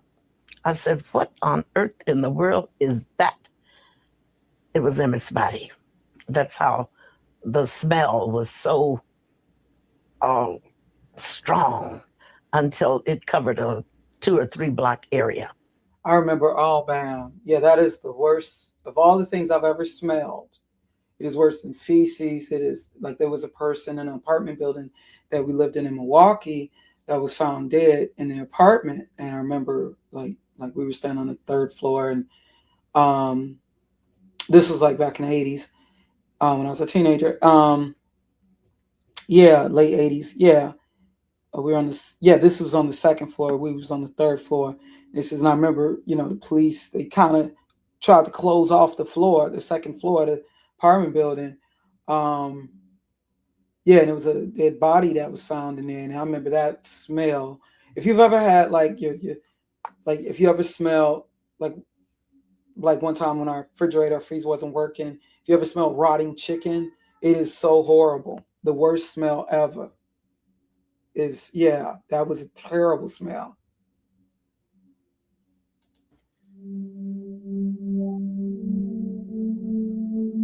She sees her son. So please, y'all, it's going to get really intense here. You're going to see some images. But I want these. Yeah, this is the case where I do want these people who are supporting this person, this John Walsh or whatever, Matt Walsh or whatever his name is. I do want them to see and hear this. Stuff ain't scripted. Okay, with these testimonies, what you're hearing. My father was on one side of me, and Rayfield Moody was on the other side of me, and Jean was at my back. And I shrugged them. I said, turn me loose. I've got a job to do, and I don't have time to be fainting now. I saw his tongue had been choked out and it was lying down on his chin. I saw that this eye was out and it was lying about midway the cheek. I looked at this eye and it was gone. I looked at the bridge of his nose and it looked like someone had taken a meat chopper and chopped it. I looked at his teeth because I took so much pride in his teeth. His teeth were the prettiest things I'd ever seen in my life, I thought. And I only saw 2. Where were the rest of them? They'd just been knocked out. And I was looking at his ears.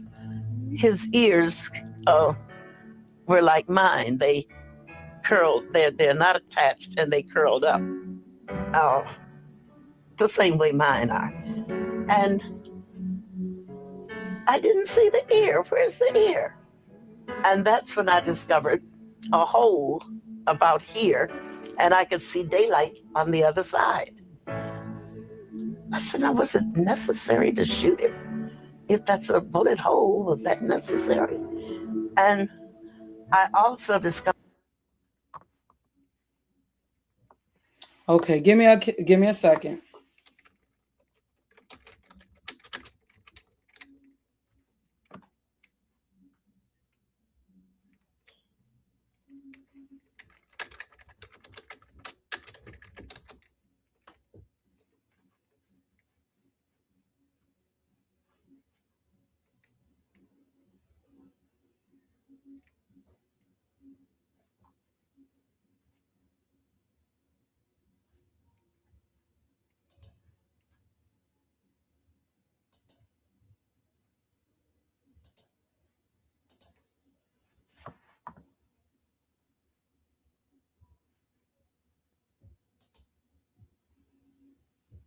Give it a second, y'all. If y'all happen to be able to hear me, just press 1 if you are able to hear me.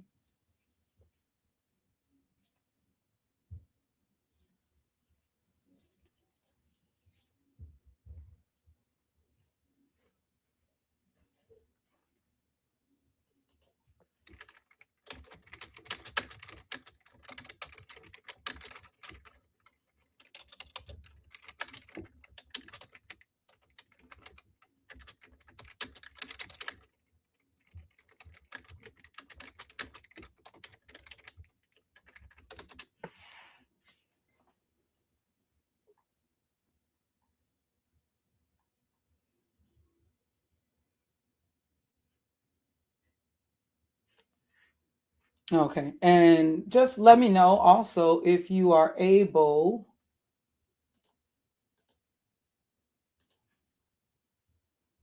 to hear this loud. If you're able to hear me, I'd appreciate pressing 1. Okay, it should be back. We should be back. Sorry about that. So, in consideration of what you just heard, yeah, like she said. Now, she said that her son was not. One thing that she said her son was not castrated, or I think I recall her saying that. Yeah, they stopped me from playing the stream. Okay, copyright issues or whatever. But if I have to, take this download and do some changes, okay, and re-upload this, I will. Okay, because I'm real serious about this. How you doing, Chaseful? Yeah. Yeah, they, the YouTube and got so yeah. So in consideration, but remember what this guy is saying here. Remember what this guy here is saying. Let me cover it up with it. So remember what he's saying here. Them quickly, and sometimes they would leave their bodies hanging from a tree as a warning to anyone who might think of committing similar crimes. It was brutal and ugly, but sometimes brutal and ugly options were the only ones available. So you hear that? Hear that one more time. Hear that one more time. But this is supposed to be about Emmett Till, though. He's trying to play down. Hold on. Listen to this is so. But they want to convince us that what happened to our people, that was so many years ago. White people aren't like that today. They've changed. This and that. That was so many years ago. This is what they should not be held responsible for what they did not do with people. They do not have the same mindset. But look, listen to what's being said here. The alleged criminal. And he's not talking about criminals. We're talking about this 14-year-old boy. But we'll listen to her testimony. I mean, I'm gonna read off the court, what she said in court, all of it. To justice in a civilized and constitutional way. But sometimes lynching was less a case of mob justice and more a case of frontier justice. Large swaths of the American territory through much of its early history didn't really have a functioning court system, so there wasn't much you could do with murderers, rapists, and But he's supposed to be talking about Emmett Till, a 14-year-old boy. He's using all this other deflection to talk about what happened to this 14-year-old boy, because the title of this video, the Emmett Till story you've heard your whole life, is a lie. I'm wondering, what is the lie? cattle thieves in those cases, but execute them quickly, and sometimes they would leave their bodies hanging from a tree as a warning to anyone who might think of committing similar crimes. It was brutal and ugly, but sometimes brutal and ugly options were the only ones available. Okay, so you hear what he's saying there, right? You heard. So you hear. But these are civil. These are the people. Yeah, I'm purposely not showing. I'm just putting up this image here yeah, I just put an overlay, you know, to avoid once, you know, copyright once again. Again, fair use, fair use. But yeah, let's go into, let's go. I was able to find, hold on a second.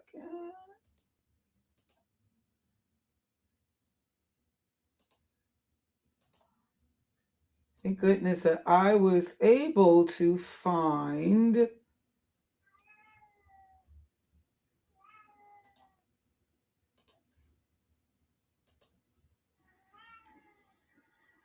No, wrong video. I was able to find, give me a second, child. Okay.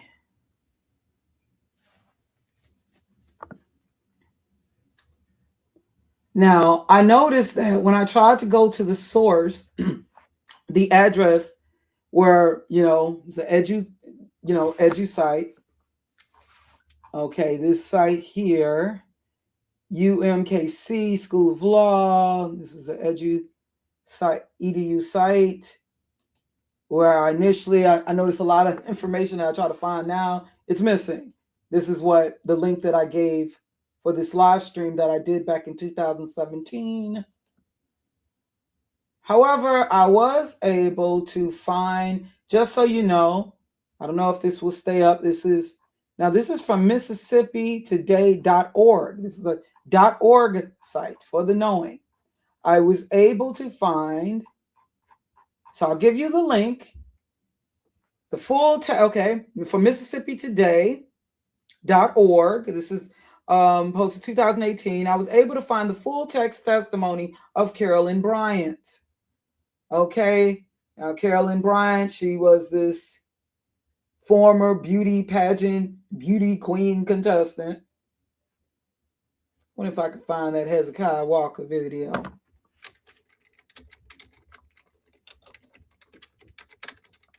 The one who made the accusation.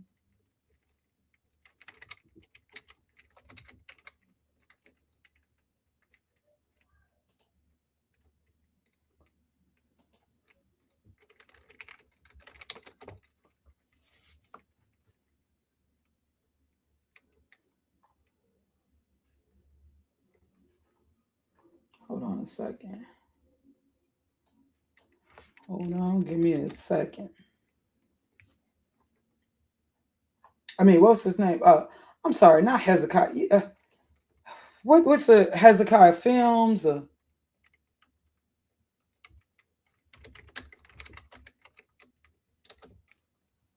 Yeah, Hezekiah News. I wonder if he still got, because I kind of want you to hear that woman's voice. I know that shouldn't matter, but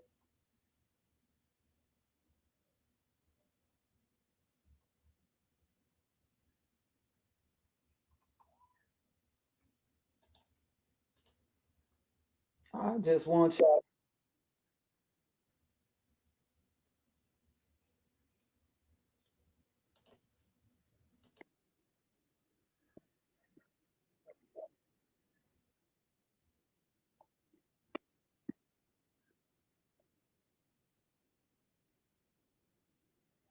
Yes,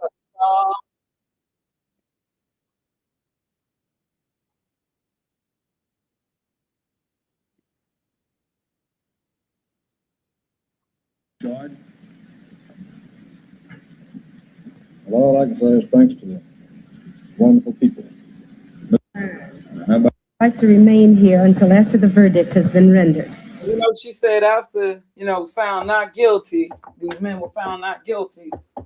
She said it was gunshots fired. Like they were celebrating. They want to say that O.J. Simpson was the trial of the century, but this to be the question on everybody's mind. It's just impossible to tell whether it will be quick or whether it will last for a day or so. Has returned. I'm glad it's over with. JW? You. I'm just glad it's over with. JW? I am too. By the way, this is 1955 special report, the Emmett Till trial, uploaded by Hezekiah News and Film. Uploaded it 7 years ago. Mrs. Bryant, how about you, Mrs. Miles? Did you expect this verdict? Well, I was hoping for it. Now that's his wife. Oh yeah, I want to also share with you what she said before she passed away. She passed away what, like 10 years ago? I want to also share what she had later said. Even though she didn't, I don't care for her either, J.W. Milam's wife or widow or whatever. I don't care for her either, but because she didn't say this then, but what she later said about Carolyn Bryant. Roy, how about you? I was hoping for the same. You feel like you've been under a strain for a while and a little relief now? Yes, it's rather confining. What happens next for you folks? What's on the docket? What's in your future now? I haven't decided yet. I don't know yet. Roy, you open your store again? Well, I may come back to it. Yes, much so. How about your kids? They've been under a little strain? Yes, much so. Go back and see your boys tonight? Well, I don't know yet. There is a kidnapping. Does she look like a person who was regretful in any sort of charge? Regard or size? What is your comment on that? I don't think you could find a judge that would do a better job than Judge Swingle.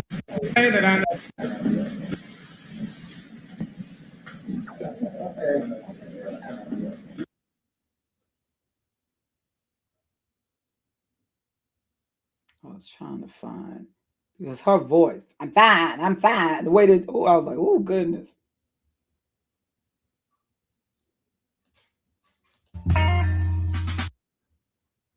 They made sure to be at court with the babies with them, that look good for the, so they can get the sympathy and empathy of white America. But, yeah. Let me. 1036.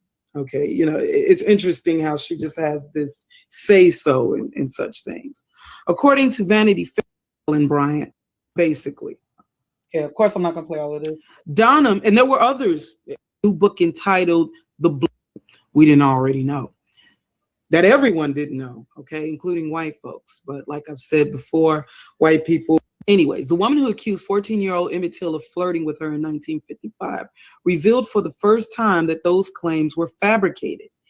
Vanity Fair reports that Timothy Tyson, the author of a new book entitled The Blood of Emmett Till, spoke with Carolyn Bryant Donham, who was 21 years old, when she accused Till of making verbal and physical advances towards her. Donham's claim against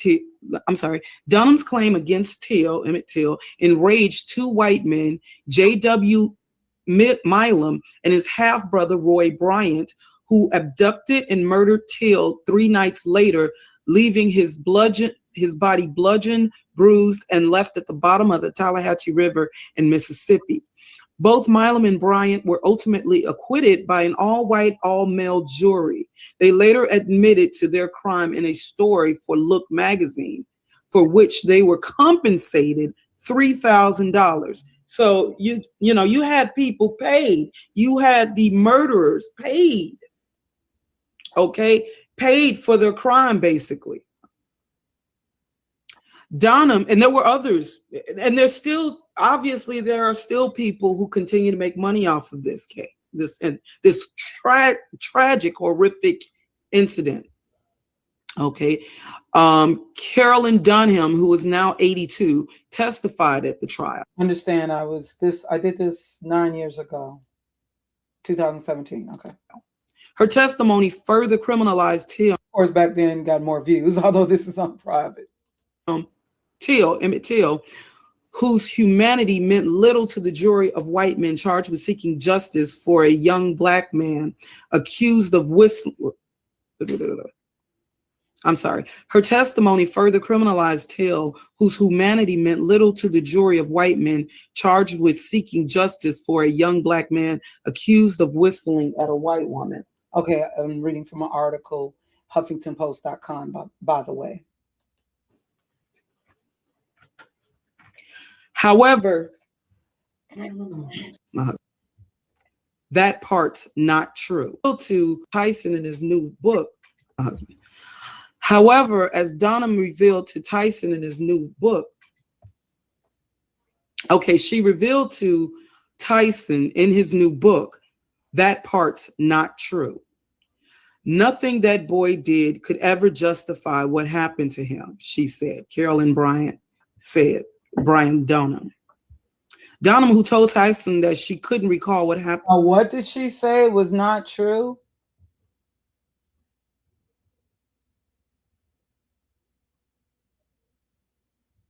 She said that part's not true. Now they said his cousin says he did whistle, but what is that part that's not true? What is she talking about?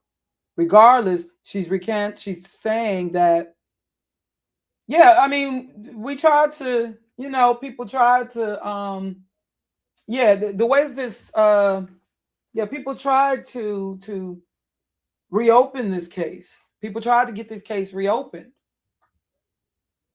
on, especially after this interview here and what was said. Yeah. Also, J.W. Milam's wife, or widow, what she had said before she died about Carolyn. Yeah. And during the remainder of the evening, happened to him, she said. Nothing that boy did could ever justify what happened to him, she said. Carolyn Bryant said, Brian Dunham. Dunham, who told Tyson that she couldn't recall what happened during the remainder of the evening, took the stand during the trial and claimed she was scared to death in the moments that Till approached her, according to Vanity Fair. Now, I'm going to go. Now, in a moment, I'm going to go to the transcripts or in the archives to read her exact testimony. Okay.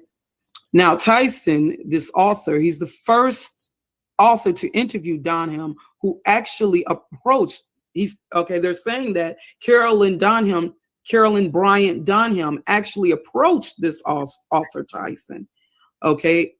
Yes, Tyson is the first author to interview Dunham who actually approached Tyson initially because she was writing her memoirs, which reportedly will not be released until 2036.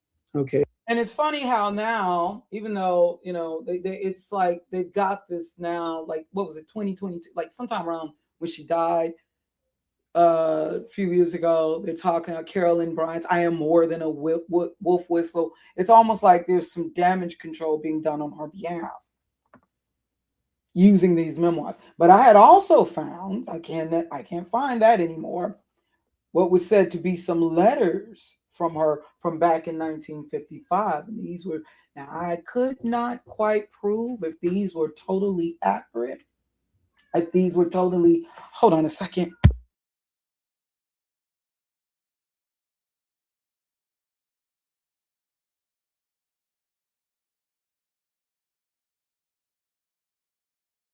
Sorry about that, y'all. Press one if you can hear me loud enough, clear enough. What was I saying?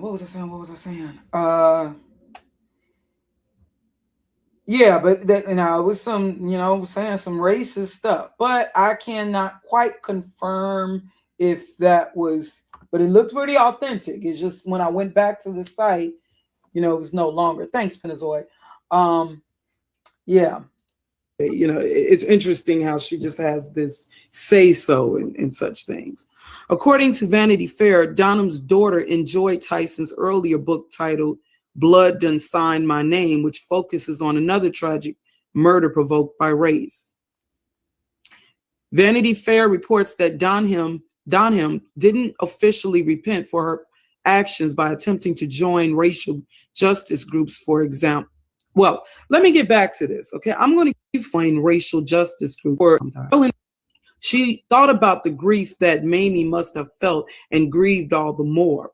Later lost one of relentlessly fighting for civil rights. And for Emmett Till's mother, Mamie Till Mobley, who died in 2003, same year my mom died, and had committed her life to relentlessly fighting for civil rights. When Carolyn herself later lost one of her sons, much later, by the way, yeah, her son was like in his 50s, I believe. She thought about the grief that Mamie must have felt and grieved all the more. Now, understand that I believe her son was a grown man when she lost her son, okay? And you know how white women, they always got to bring the attention back on themselves. And, you know, okay. But let me get to, I don't know if it was more than one. Also, children be with his force who are claiming to be, and a lot of times these be black. Okay. No question, just children, and also our two children. Okay, Mrs. Milam is J. Answers yes. This is her court testimony. Okay, this is the beauty queen right here. This is her testimony against Emmett Till. Okay, so I'm going to also, share with you where the site where you can, got to remember to put it in description so you can go look into this yourself. See, you know, I'm not going to just come up in here with an opinion. I'm going to share testimony. I'm going to not just take things out of context, even if it takes me all doggone day. You know, I want this information in full because, but it's really sad. Now, initially when I talked in this, I was able to get, let me see, 3,000 views, nearly 3,000, you know, before I put all this on private and lost my channel and all. But, you know, sadly today, of course, that it's not going to happen like that. They have the people in YouTube who they want you to listen to and watch, and these misinformation agents, because really that video should be hit for misinformation, for real.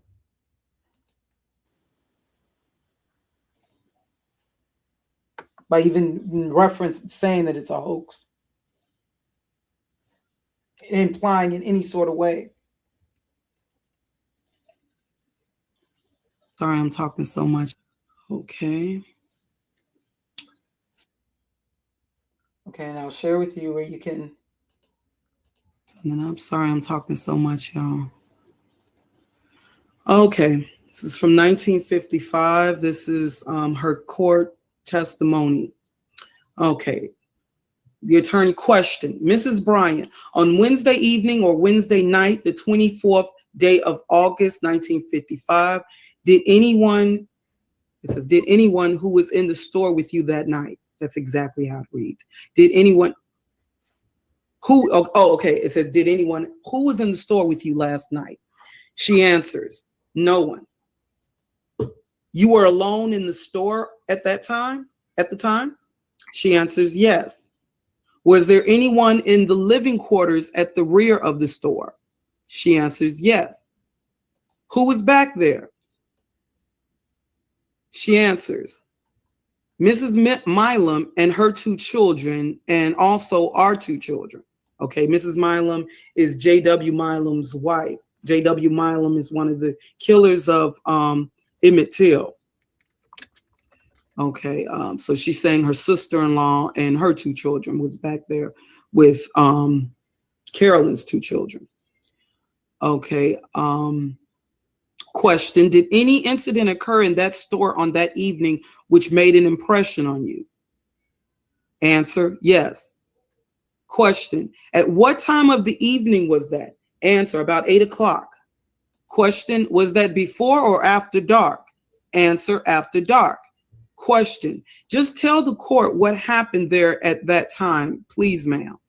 Answer, this nigger man came in the store and he stopped there at the candy case. Question, and in the store, where is the candy case located? Answer, at the front of the store. Question, and on which side is it? Answer, it is on the left side as you go in. Question, and that is the first counter there, is that right? Answer, yes, sir. Question, now is the store with reference to that candy counter, is there anything back of the candy counter towards the wall of the store? I'm reading to y'all actually how it's written. Okay, answer, no. Question, is there any place to walk there or anything of that sort? Answer, yes, an aisle. Question, when this Negro man came in the store, where were you in the store? Answer, I was farther back in the store behind the counter. Question, where were you in the store when this man came in? Answer, I was farther back behind the counter. Oh yeah, notice how now, and I could show you where she says Hold on. Give me a second. Give me a second. Give me a second.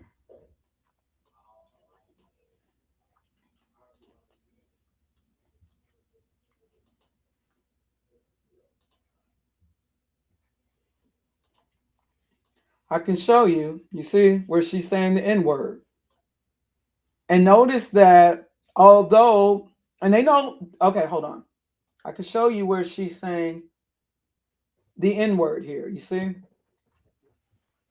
N-I-G-G-E-R. Although the prosecution, they know to say Negro, which is which was not offensive at that time, but she's purposely saying N-I-G-G-E-R. Okay. Yeah. And notice that he's being referred to as a man. He's being, now, grown black men, they had no problem referring to him as boy. But they are purposely referring to this 14-year-old child as a man. Exactly. Warriors are the best. Right, man. So you know exactly what they're doing. As if the prosecutor, told her to reference him as a man. They're all referencing him as a man. And the other time they call it a grown black man, even if he's 70 years old, they're referring to him as boy in the South. But they're making sure to call him a man.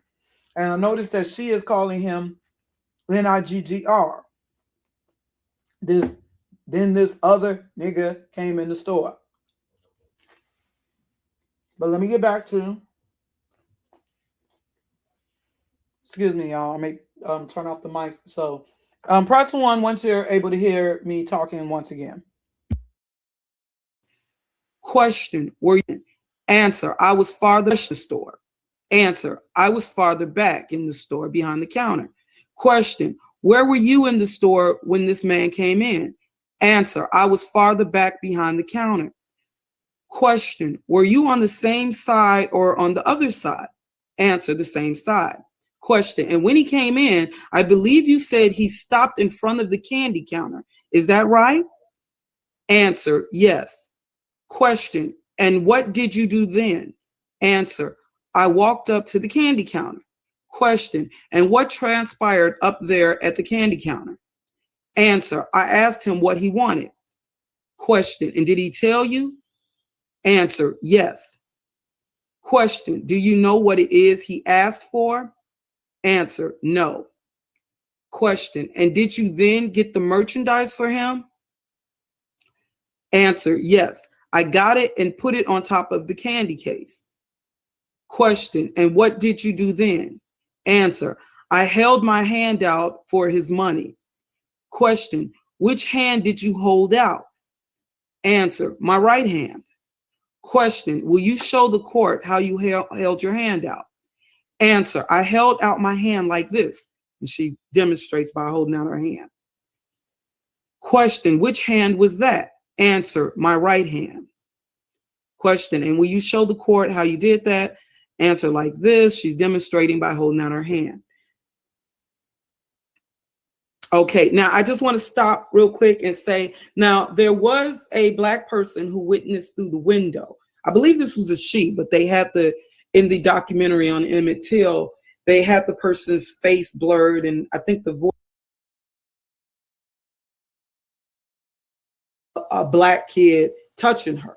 Okay, their hand back, being he had like touched her hand, and she pulled her hand back, being that this is a black kid touching her. Okay, and they're saying that's all that happened. Witness saying that's all that happened, and he had like, as he left out the store, he like whistled because he had, he had dared. This had said that this was all that happened, not all that she's about to say right here. Okay. All right. So let me get back to the testimony. Let me get back to the transcripts. Okay. Question. And did he give you the money? Answer, no. Question. What did he do? Answer, he caught my hand. Question. Will you show the court just how he grasped your hand? Answer, like this, demonstrating with her hand. Question. By what you have shown us, he held your hand by grasping all the fingers in the palm of his hand. Is that it? Answer, yes. Question, and was that a strong grip or a light grip that he had when he held your hand? Answer, a strong grip. Question, and will you show the court what you did? How did you get loose? Answer, well, I just jerked it loose like this, and she demonstrates.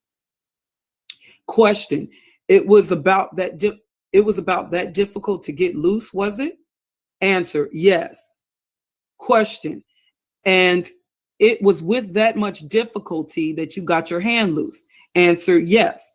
Question, just what did he say when he grabbed your hand? Answer, he said, how about a date, baby?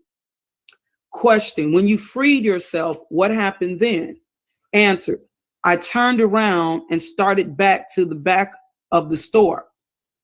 Question, you did what? Answer, I turned to get to the back of the store. Question, did you do anything further then? Answer, yes. He came on down that way and he caught me at the cash register.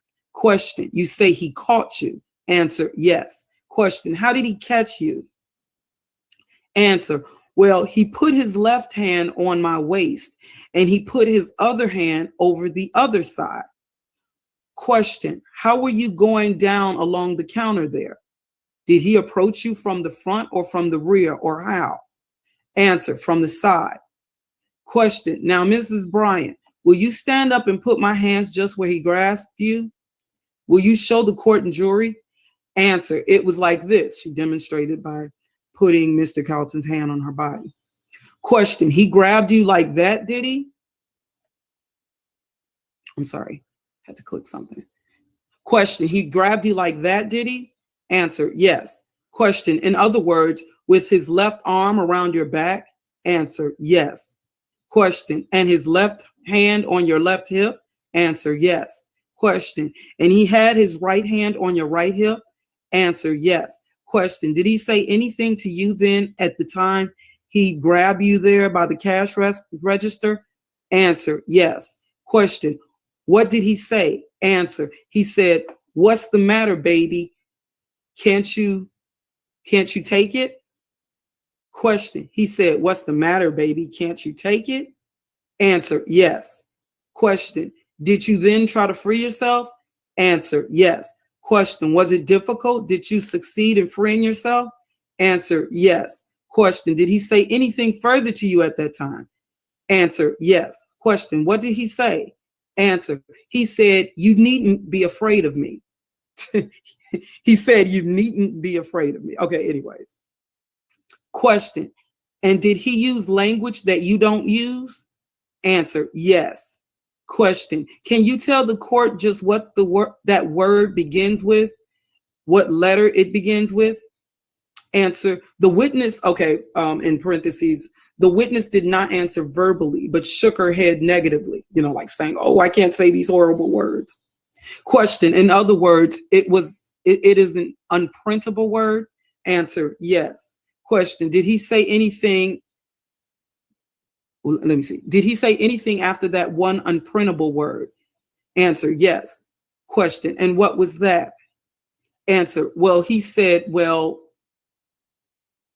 with white women before.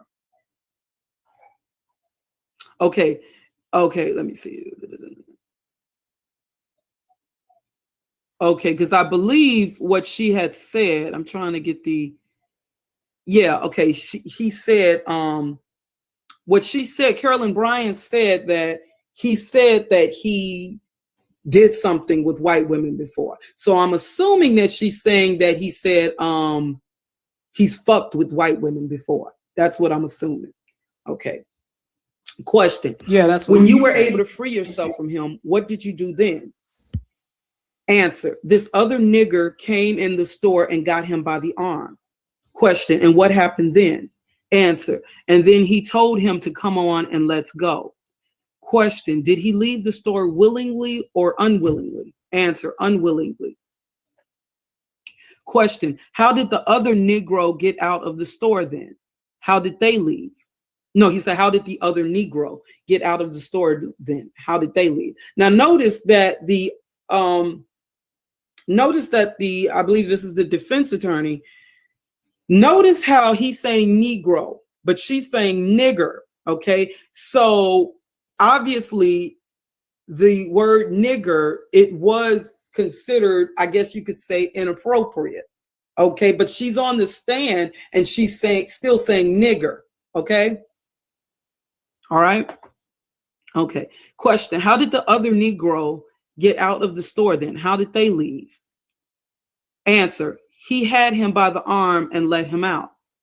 Question: were there any white men in the store at the time this occurred? Answer: no.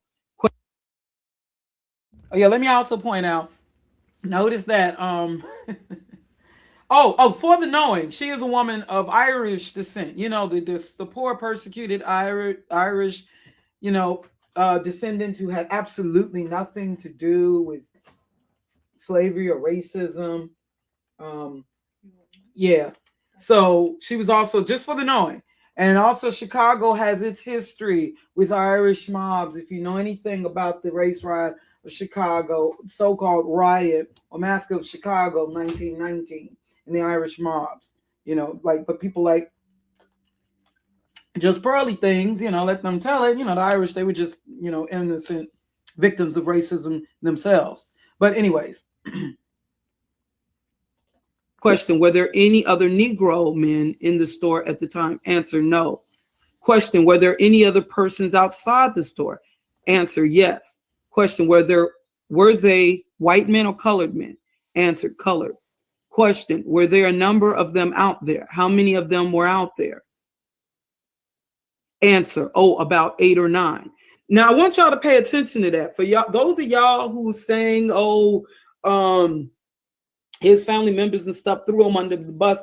Do y'all understand that they may have tried to get more than one of them for the lynching? I mean, have y'all ever considered the pressure that was put on the other young men who were with Emmett Till? Okay, yeah, it was it's almost like there was some agents planted in social media. Like I was cool with Harvey, but it just, some of these responses when people were, after she had admitted to it was a lie for these memoirs. Yeah, they were just, I just know. And so then people, of course, they wanted the case to be reopened, if being that she was still alive. And I just noticed there were just black people, well, there was black men. It's believed that one of the black men that helped carry out Emmett Till is still alive. It was like, wow, there's a lot of, I just noticed that. And then people, talking about the family, they threw him under the bus. It was just all kind of, just deflections from, but anyways.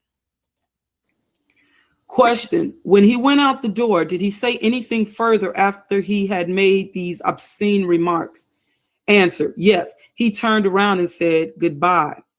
Question: and when he got out the door, what did you do? Answer: I called to Mrs. Milliam to watch me, and then I ran out the door to go to the car.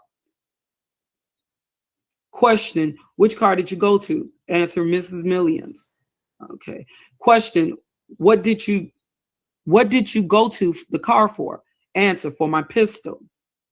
Question: okay.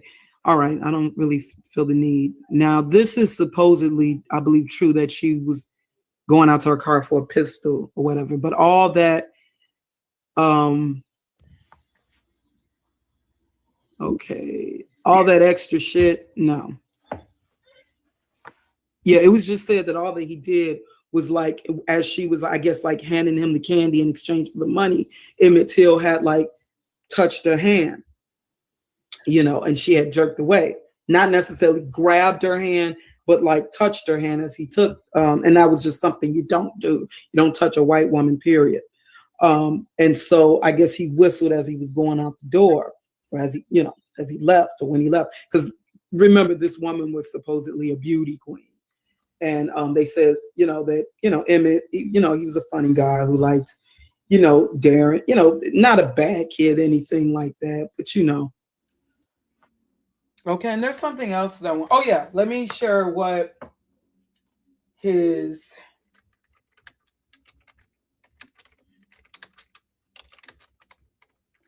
J.W. Milam widow Juanita.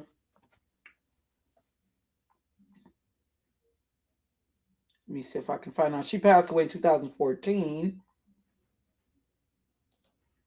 The wife of the bald demon. Oh shoot, things are not okay. The woman here, but you see she's all smiles in the courtroom. But you know, years later, she was supportive all the way through, you know, staying on white coal. But then when they get older, then they want to, because they want to make it into heaven, I guess. They're trying to make it into heaven, whatever it is.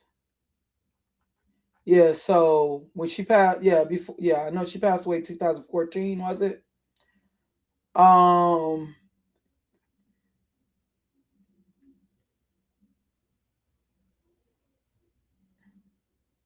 Let me see if I can find where.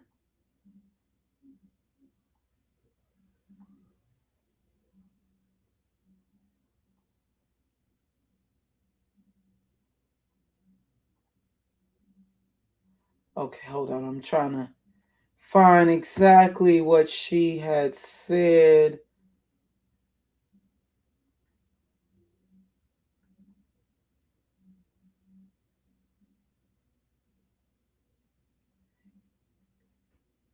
Okay, her name was, okay, hold on. Give me a second. Hang in here with me.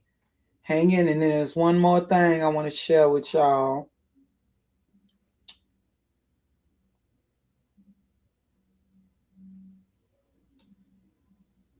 Juanita Milam.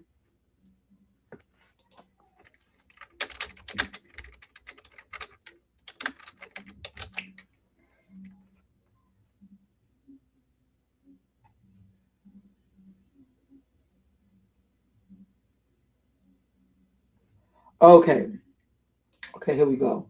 This is from the Herald.net. Share this. Emmett Till's victim admits she lied about in 1955, but I'm trying to go to, oh wait, just so you can see also. Now the woman on the right, as I told you, is J.W. Milam's, the bald murderer's wife, widow. She's the woman at the center. Yeah, this here from 2017. Emmett Till's victim admits she lied about him in 1955. Let me go to try to find where.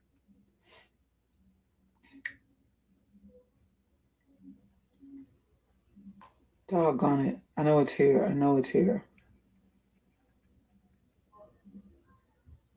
I just seen it. Let me see. Okay. J.W. Milam's widow, Juanita Milam, would later tell the FBI she believed that Carolyn Bryant had fabricated her story. Yeah, she also went further, saying that she believed that, she also said that she believed that she didn't want to, being that her husband was working all day, you know, he'd be gone all day and working, whatever, I forgot what he was doing, shoveling fish guts, whatever.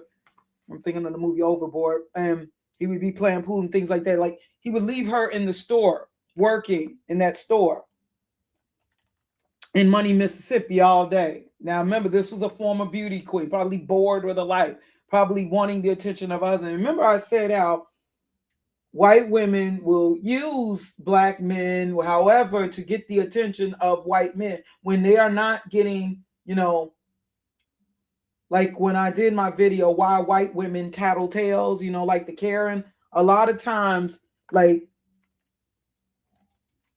if they are not getting the attention of their own men, they know one way, sure way that they have been able to get the attention of white men, especially when they're not paying attention to them, is used with black men. Even when you think of some of these white journalists, okay, like what's that one, the Fox News commentary, Tommy Lauren, or if white men, let's say, don't take them seriously or not paying attention to them or take them seriously, they know, like, you know, like the one that was covering Colin Kaepernick, even though he's mixed or whatever, but you know, he still like seen about her as a black man.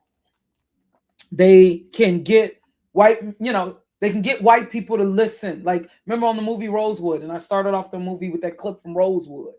You know, her husband, she's cheating on her husband, you know, with another man. And then when the man she's cheating with, the white man beats up, she knows that, you know, okay, all she has to do is say it was a Negro who did it. And her husband believed in the whole town, even though they knew about this woman. She had a reputation, you know, basically for being a thot or whatever. But you know, but now, you know, she's the world. Yeah, see, look now. See, guys, understand, this was a woman who had been used to getting attention. Now she's probably a bored wife, bored housewife, got 2 sons, got to work in this. Not only is she with, you know, married, probably bored as hell. He's gone all day.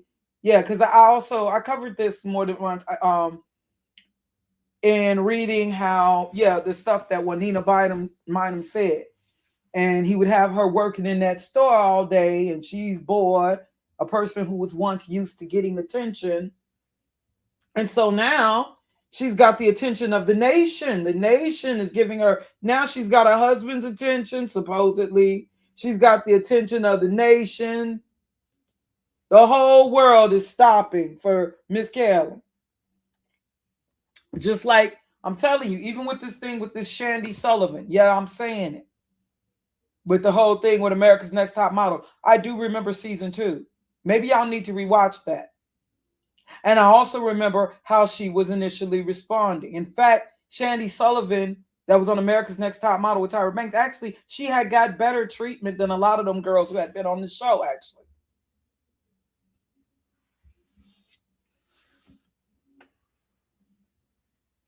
But she is making herself actually like a sexual assault victim of Tyra Banks even. And when they're not getting that attention, but usually they use black men, when they're not getting that attention, and you see before she passed these memoirs or whatever, still trying to be the center of attention, talking about, oh, my son died. Yeah, your son was over 50 years old. So I know how Emmett Till, like, she can sympathize, like she can actually empathize with Emmett Till's mom, with what, you know, losing a 14-year-old boy in such a brutal manner. But yeah, she's getting, you know, if you heard this woman talk, if I look for them old interviews, I know I don't have the most pleasant voice, but oh my goodness, I'm fine.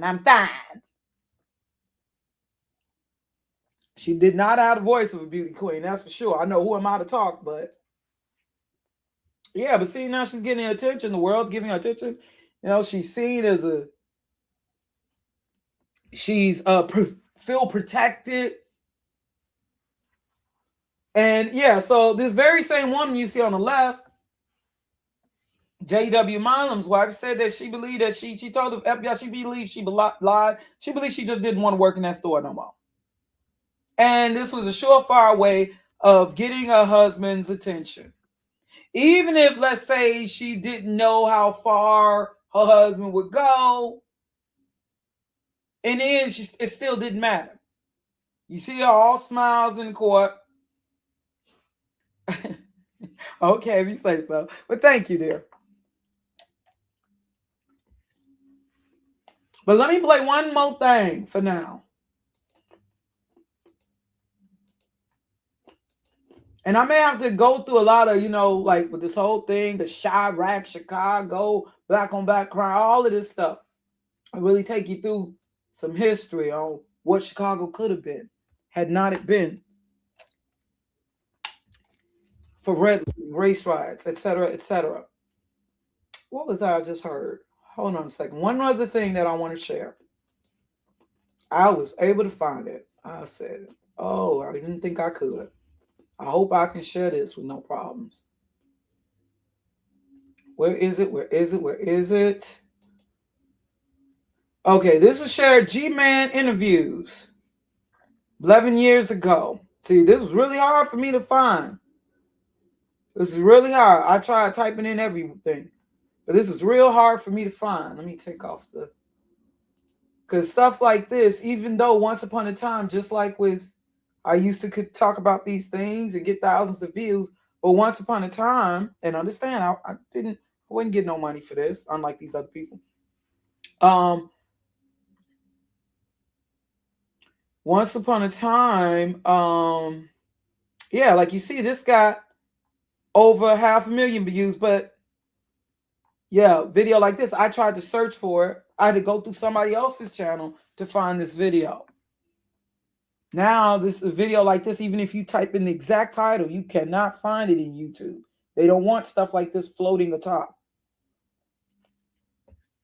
But Carolyn G-Man interviews, this is uploaded 2014. Close friend of the Bryant family makes shocking allegation about the circumstances that led to Emmett Till's murder. So let me just play some of this. This will be, under 25 minutes. Just hang in here with me. I want y'all to hear this. And this is a white man now. Yeah, he was the young boy, or he was like, I guess like a teenager, 15 or something. Well, he's going to explain it when this happened in Mississippi. And he knew of, Carolyn Bryant and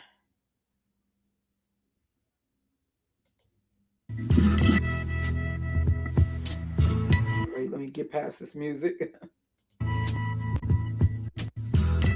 The world, it's the G. Okay. The G-Man interviews Scott Shepard, his name, close friend of the Bryant family, makes shocking allegations. Now, he said, close friend of the Bryant family makes shocking allegation about the circumstances that led to Emmett Till's murder. So you don't just have black people from Mississippi that were speaking on this. So who are we to believe? Welcome. In the previous episode, actor and director Michael Green discussed his acclaimed play, Whistle in Mississippi, the lynching of Emmett Till, the circumstances surrounding the brutal murder, and the men who were acquitted in the case, Roy Bryant and J.W. Milo.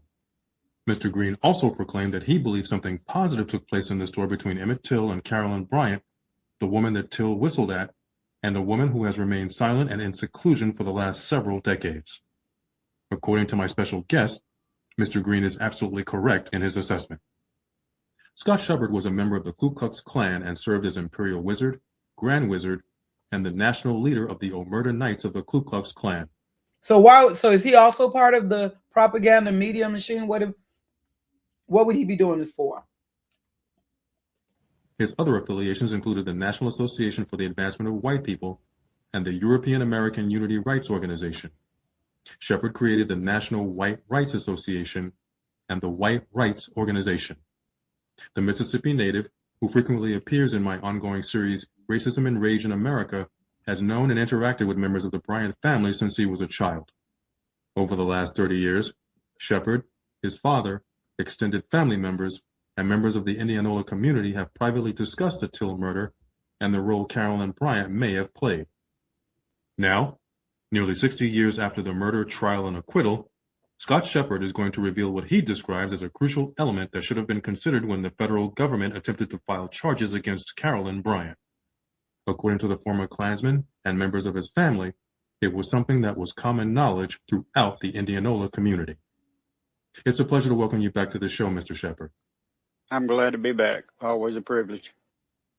Carolyn Bryant Dunham is from Indianola, Mississippi, which is where you were born and raised. How did your family become acquainted with the Bryants? My family became acquainted with the Bryants because, of course, like I said, my family has a long history of being from Indianola. Carolyn Bryant's family, her entire family is from Indianola, and being a small town, we were able to, of course, interact. At what age did you begin interacting with the family and with whom? I started interacting with the family actually when I was in kindergarten, and the family member that I interacted with was Carolyn Bryant's nephew. Bob is his name. I don't want to give his last name. The reason why, because the family is not a racist family.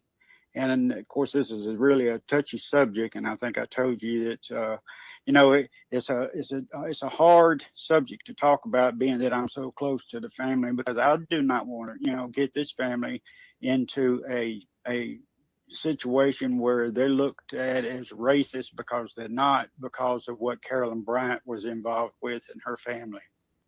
With regard to the family members you met as you got older, did they have ties to the Ku Klux Klan? No. Like I said, I was associated with the nephew of Carolyn Bryant's.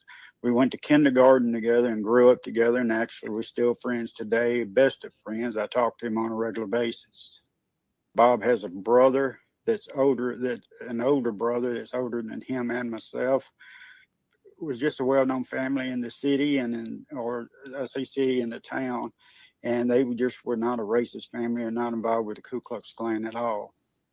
Did Carolyn Bryant ever have any affiliation with the Klan? She was married to Roy Bryant, and Roy Bryant and J.W. Milam, they were half brothers, and of course lived around Money, Mississippi. And I don't think that Carolyn Bryant was involved with any kind of racial organization, and I don't know that Roy Bryant and J.W. Milam were. They were just products of that situation and held racist views. You informed me that you interacted with her then husband, Roy Bryant, on a few occasions. How so? My dad knew Roy Bryant and J.W. Milam, and later in years, of course, this took, what took place. I was not even a sparkle in my dad or mom's eye at that time. I was born in 1959, and then, of course, in later years, I became came in contact with Roy Bryant, because Roy Bryant in his latter years retired was. So actually he was born after. Okay, so correction on that, him being a teenager. Who am I thinking of? Because there was somebody else who said that the white guy that said he was like a teen or a kid. Okay. Selling fruit and vegetables and things like that in a small town around Rouville, Mississippi. And then, I'd stop and would buy things from him and wanted to talk to him, because at that time I was in, the mindset I was in, Roy Bryant and them were kind of a hero because of what they had done. I'm sorry, could you say that again? You consider them heroes for what they had done? Well, I looked up to them because, and I'm not, and being honest, I looked up to them because they, not because of what they had done, that they had gotten away with something. And in my mind, I would look at anyone who got away with a crime as a racist or against someone of color. What can you share about Roy Bryant and J.W. Milam that has not been mentioned in history books, magazines, or news reports? Don't know a whole lot about J.W. Milam, but I do know that Roy Bryant was, and it's kind of hard to say anything about Roy Bryant that already hasn't been reported. But I can say, yes, he did brag about killing Emmett Till. This was pretty much a pretty much common knowledge that they did do this, do that terrible crime, and had talked about it and admitted it. Did Carolyn Bryant ever share details about the murder with anyone in your family?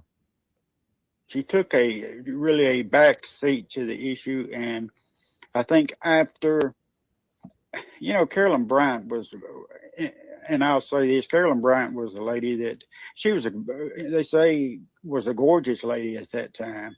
And I think was maybe a beauty queen and some beauty contests at that time. And, what Emmett Till did, I think was probably something any 14-year-old kid would do. I know myself, I would have whistled at her, but no, she didn't say anything that, about the crime, but she was, like I said. Yeah, I know. Listen, this is kind of even hard with him, but and it's funny how Eldridge Cleaver, he in his writings, he talk about how, despite, I guess, the discussed on the Emmett Till, him looking at the picture of Carolyn Bryant, because he claimed there is no unattractive white woman. He talking about he still had that like desire, and I'm like, oh my goodness. He still felt this. Yeah, Eldridge Cleaver. you know, former Panther. It's just a lot of real questionable stuff. It was knowledge, but I would have whistled at her. But no 14-year-old. What Emmett Till did, I think, was probably something any 14-year-old kid would do. I know myself, I would have whistled at her. But no, she didn't say anything that, you know, about the crime. But she was, you know, like I said, it was knowledge that she knew about it and was hiding a lot of things. Emmett Till, you know, was a 14-year-old young boy. And myself, I can look at myself and see where at 14 years old, you know, I would have done the same thing Emmett Till did. You know, your hormones are racing, and you're starting to look at women at a different, or girls at a different perspective. The only difference is between myself and Emmett Till is Emmett Till was black. He was from Chicago. Here, you know, I was from Mississippi. That's the only difference, and that's why he was targeted. And But you know, according to them, even just whistling. But if y'all believe he said all that stuff, you needn't be afraid of me, baby. He's stopping her from leaving the counter. He just so out of control. They try to grab him and pull him out the store. Like he just sold this 14-year-old boy, just can't control his hormones for this woman. Come on, if you believe all of that, okay. And his mom has said he had he had a stuttering problem, but he was able to say all that. I fuck with white women, and all that stuff that Kelly. That was so obviously all of that fabricated. Actually murdered because he was black and from Chicago. If it had been myself, nothing would have happened. I mean, I would not have been murdered, attacked, or anything like that. Right, it would not have been the lynching. Okay. It would not have been the lynching. It's the difference. This is the difference. Matt Walsh. That is why Emmett Till specifically was targeted and murdered, because he was black, not because and whistled at a white woman. You told me your father had some very strong words regarding not only the murder, but the character of Carolyn Bryant. What did he tell you and other members of your family about her and the case? My parents were not racist whatsoever. My dad, like I said, my dad knew Roy Bryant, J.W. Milam, and knew Carolyn Bryant also. And my mother also knew Carolyn Bryant. Not only did I hear this from my dad, and not only did my dad tell me this, my mother told me also that Carolyn Bryant had a habit of, wearing short shorts in and around that town and in that store, and had a bad habit of flirting with young kids and young boys and just about anybody that came into the store. And that's why let me correct, because there are people will say, oh, because she wore that's shaming, or she should be able to wear short shorts even if it was the 1950s, this and that. But he's also saying that this is something that like he heard from his parents. Now, I got to correct myself, because I thought that he said that he was like a teenage boy. It's been years since I heard this. Okay. Basically, what he's saying, if he was a teenage boy, he would have. So I guess I got it confused. I forgot. He's saying actually he was not born when this happened. He was born shortly after 1959. But being that his parents knew him, and he eventually, he met definitely knew of Roy Bryant. After being born, this was after Emmett Till's death, and his parents had already knew the Bryants and the Carolyn Donham and her family, and the Bryants. Yeah, so that's what he's speaking on, the things that his parents, his mom included, told him about Carolyn Bryant, and even giving her opinion. Saying that not only was she wearing these like short shorts, which I guess they believe to attract, but saying that she was would be flirting. Now, this is what he says. What is the benefit? If this is just about race, the propaganda, this is a person who himself, I believe he said he was formerly with the KKK and used to see. And if you notice, this didn't make no big major headlines or anything like that. If you notice, this isn't something you're hearing anybody talk about on CNN. Okay, this has just been shared in YouTube once upon a time, when YouTube seemed to be a fair platform for media sharing once upon a time. that store. Told me also that Carolyn Bryant and my mother also knew Carolyn Bryant. Not only did I hear this from my dad, and not only did my dad tell me this, my mother told me also that Carolyn Bryant had a habit of, wearing short shorts in and around that town and in that store, and had a bad habit of flirting with young kids and young boys and just about anybody that came into the store. And that's why I said, as a 14-year-old, I can see where I would have done the same thing Emmett Till did. Now, when you say she was accustomed to flirting with young boys who came into the store, did this also include black boys? Yes. Pretty common knowledge that yes, she did do this.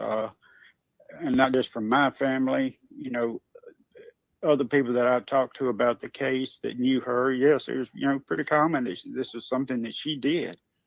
So based on what you've been told over the years by your family members and other people within the community, including those within the Klan community, it's your contention that Carolyn Bryant may have acted as a temptress on that day in the store when she had that encounter with Emmett Till.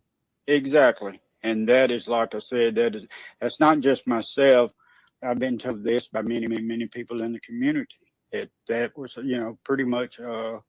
The community he's talking about the white community. You remember the movie Rosewood? Yeah, that's a movie, although it's like based on or inspired by, real events that happened with Rosewood Massacre. Of course, there's going to be some dramatization and stuff. Remember when they show where, the woman who's cheating on the white wife cheating on her husband. This is like the 1920s. And when the guy she's having an affair with, beats her up, of course she's gonna have to explain why she's bruised up and stuff to her husband. So, she, the nigga did it to me, And so then that ends up sparking this whole massacre throughout Rosewood, Florida. Innocent people being unalive because of a single lie. This has happened over and over again in history. Yeah. And and I remember then they had that scene, even though now she's got the husband, everybody's pitying her, even though this woman was infidelis. Yeah, but then there was that scene where the white races who had been committing them acts of, those atrocious acts, massacring people, black people, left and right, male and female, throughout Rosewood, Florida. Yeah, over this one white woman's lie. And then they was like sitting almost like they were laughing, talking about like, yeah, we all know. Like they knew she was lying, the woman was lying all along. Like they were talking how she had a reputation in front of the husband, kind of laughing at him in his face. Like they already knew that this woman was lying. They like talk like she had a reputation. But they, hey, it was good enough excuse for them to go and do what they wanted to do in the first place.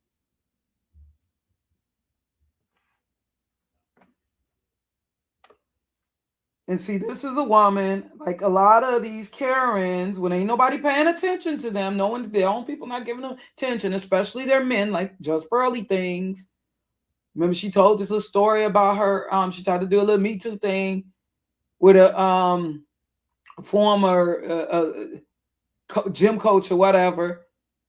Yeah, when they're not getting this attention, whether they hook up with, whether it's get in with black men or whatever to get the attention of the white men, just like how Just Pearly Things use the black manosphere, the Negro manosphere, to get the attention of eventually the Nick Fuentes. She knew exactly what she was doing because that was the audience she wanted anyway, because Just Pearly Things is one of those white women that white men otherwise would not be paying attention to.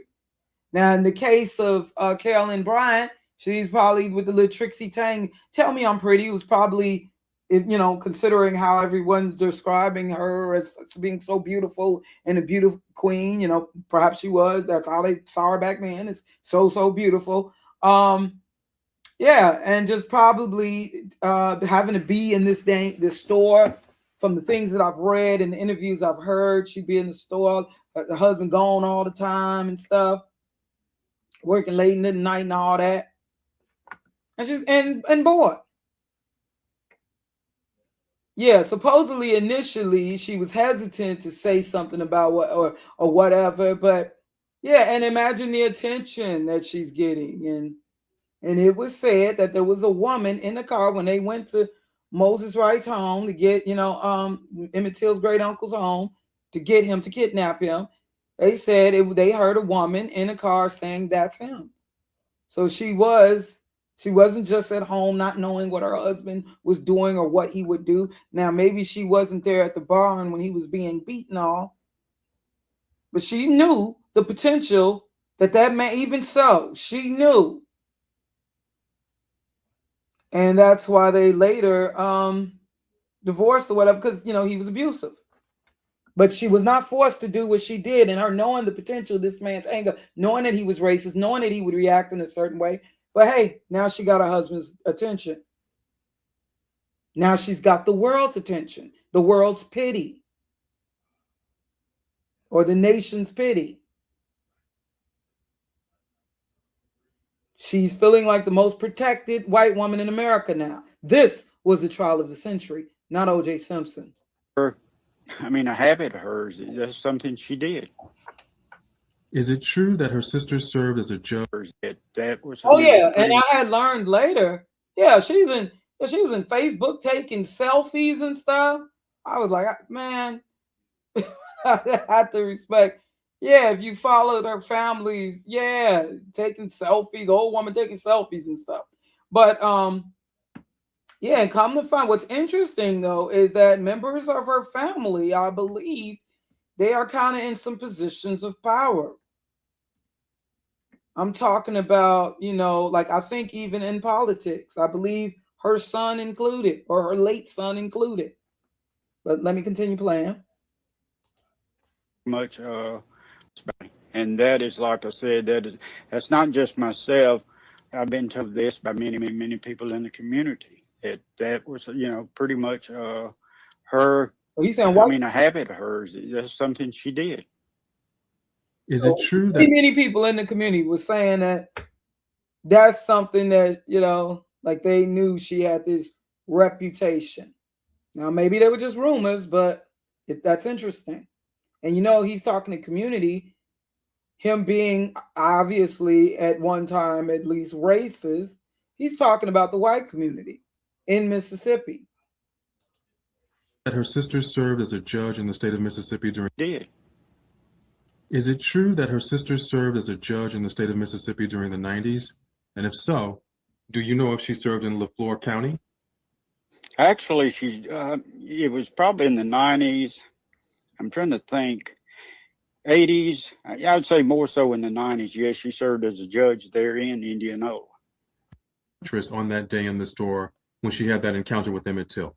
Exactly. And that is, like I said, that's not just myself. I've been told this by many people in the community. That was, pretty much her. A habit of hers. That's something she did. Is it true that her sister served as a judge in the state of Mississippi during the 90s? I don't know and how. If so, do you know in the 90s county? Actually, it was probably in the 90s. I'm trying to think. 80s. I would say more so in the 90s. Yes, she served as a judge there in Indianola.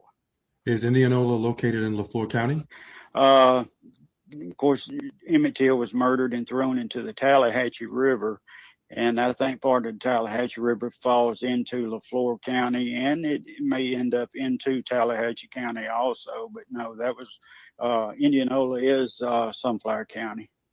That was totally separate. Crazy. It just makes me think of like, okay, the Jeffrey Dahmer murder just happened 2 blocks from where my family lived. My uncle actually worked with Jeffrey Dahmer at the Ambrosia Chocolate Factory in Milwaukee. But, the cops that handed back over that Asian kid that was only 14 years old, Conorak Sympathist, can't think of his last name.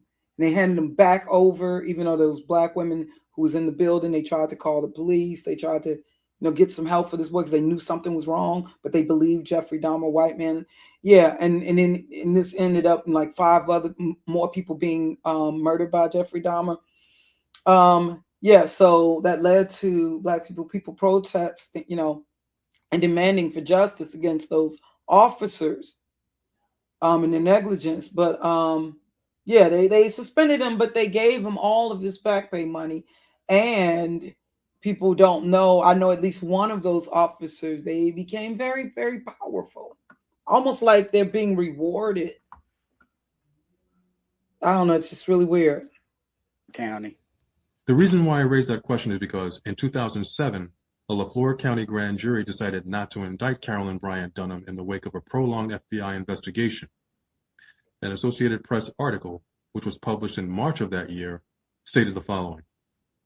Even as the U.S. Department of Justice was announcing a fresh look at unsolved civil rights era killings around the South, a Mississippi Delta prosecutor was closing the books on perhaps the most notorious of those cold cases, the brutal 1955 murder of 14-year-old Emmett Till. To some, the LaFleur County grand jury's decision not to return an indictment in the case following an exhaustive 3-year federal investigation was a sign that not much has changed in Mississippi in the last 52 years. Oh, yeah, you said, do I think Eldridge Cleaver was an agent? Yeah, I do suspect that, along with Angela Davis and a couple of others. I suspect some people will listen to this interview and say Roy Bryant and J.W. Milam are dead. And if Carolyn Bryant did play a crucial role in the murder of Emmett Till, she's 80 years old and there's no point in trying to convict her. Ultimately, she'll have to answer to God. Now, I'm sure you consider this. So why did you decide now would be a good time to tell the world about your relationship with the Bryant family and the other side of Carolyn Bryant Dunham? Well, the other side of Carolyn Bryant, of course, Dunham. Be honest with you, this is actually the first time I've ever, I've had a chance to really speak out against the case. And like you said, people have refused to, prosecute this case or even want to open the case to, get an indictment against Carolyn Bryant. I've always considered the case a closed case because of the situation that you just described. No one wants to open this case back up. LaFleur County is probably a county that this does not surprise me because this is the county that Byron Dale Beckwith came from and was a prominent figure in LaFleur County and Greenwood, Mississippi. And of course, Byron Dale Beckwith was convicted of killing Medgar Evers some 30 years later. I recall my family. Yeah, my grandma. They knew Medgar Evers. Medgar Evers some 30 years later, and this is something that really doesn't surprise me. But they did get Byron Dale Beckwith in another county in Jackson with a different. I say different county, yes. So it doesn't surprise me on the situation and the denial of them to try to get a conviction in LaFleur County.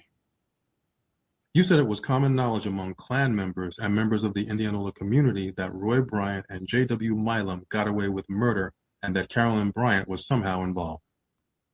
Do you believe it's only a matter of time before someone comes forward and provides incriminating information to Mississippi officials or the Justice Department so Mamie Till Mobley and her son can finally rest in peace?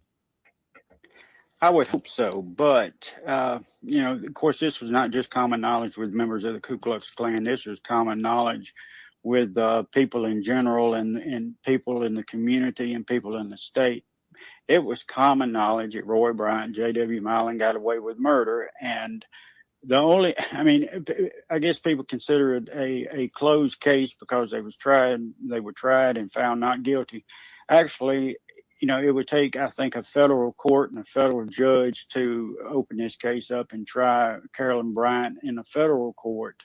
Because I'll be honest with you, I don't think you're going to find a court or jury in the state of Mississippi that wants to touch it. Well, we all know. I'm going to leave the link to these sources where you can listen to the rest of this for yourself. Well, she's gone now. Okay, just past, what was it, 3 years ago? Well, we knew that wasn't gonna happen, but this is what's really crazy. It's bad enough that there was never any justice, but then you got this as if it ain't bad enough there was never any justice. But then you got this raw dog. This raw dog right here. As if it wasn't enough. Oh, and you know, what was that some years ago when they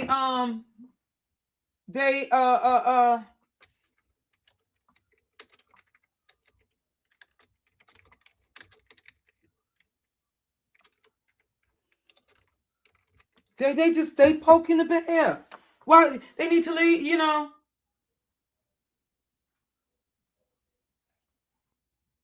Yeah, you remember when his grave site a couple of years ago?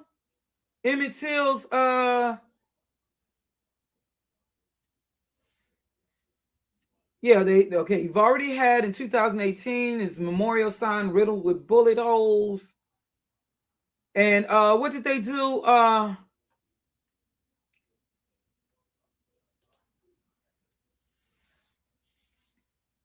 Yeah, they erected several historic plaques across the county, marking sites, marking, let me see, markers, let me see. They continue to be defaced with acid, stolen, riddled with bullets. Yeah, what was it? Were they with his casket?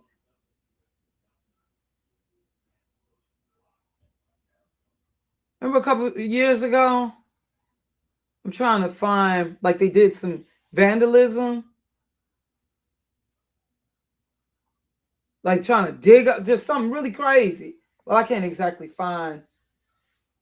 But yeah, so you got this person here. You know, really, and I want to look and got to put the spotlight on these people commenting.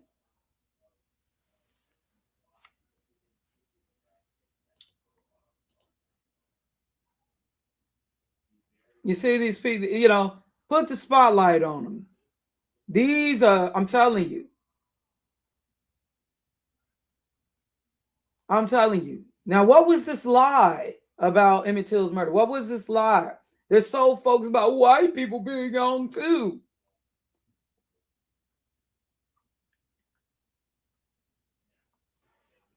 Got a lot of people co-signing this mess. Cattle rustling was a hanging defense. They're comparing Emmett Till. I mean, I can't believe this. I cannot believe this. Like, why was this even recommended to me? How is some shit like this getting over 200,000, a 250,000 views, getting the promotion of YouTube? I've lost 4 damn channels. But this is the type of stuff that is getting promoted right now. This is the type of stuff, this kind of misinformation, this kind of disrespect. Now, there was never, the woman's gone, there was never any justice served. Her family, for the most part, it seemed happily ever after. I remember to the very end, when Roy Bryant died, he was talking smack. The only thing, what was this in the 90s? I couldn't believe it. Yeah, when did he die? 94. I was already in my 20s. I remember him saying, what they said, that he's the only thing he regretted. He ain't make as much money as everybody else did. That's the only regret he had. And this idea that she was so assaulted. Oh my goodness. So he's saying, so what is the lie? What is the lie? What is the hoax? I'm telling you, these are some straight up demons. These are some straight up demons. But you know what? I'm so glad I have more of an understanding of Bible prophecy, because y'all, man, I'm telling you, your time is up. You have white people right now, all of this that I'm telling you. But y'all, thank you so much for, I could care less with that, really, what she had on.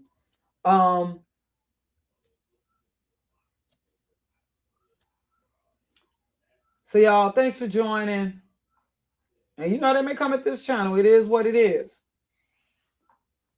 I'm going to try to make sure in the description or in the comment section to post the sources, so you understand that it's just not about me just giving my opinion. Okay, like a lot of these misinformation agents All right. There's been testimony. And you can use your own discernment. And you know how we don't have a history of lying on them. Okay. Neither do we control the propaganda machine. Neither do we control the media. So how can it be spun in our favor when we have no control of the media? But let them tell it. It's white people who are the victims. And like I said, even though they'll say, well, no, it's the ish people, the small has control of the media, and they're the ones race baiting. You best believe that this guy, who they claim is with Daily Wire, this is a race baiting puppet. And really, they're digging a hole or hell. They're really making it worse for white folks, because they are going to, the little plans that they have, the Western world the Western world is already falling. That little era of what they call white supremacy is over. They thought they feel like victims now. That era, it's over. It's over. Just as we had to pay for breaking the covenant as Yasharel, trust me, the scriptures also say what's coming. But let me go and get out of here. Y'all, enjoy the rest of your evening. Much peace and much love, my family.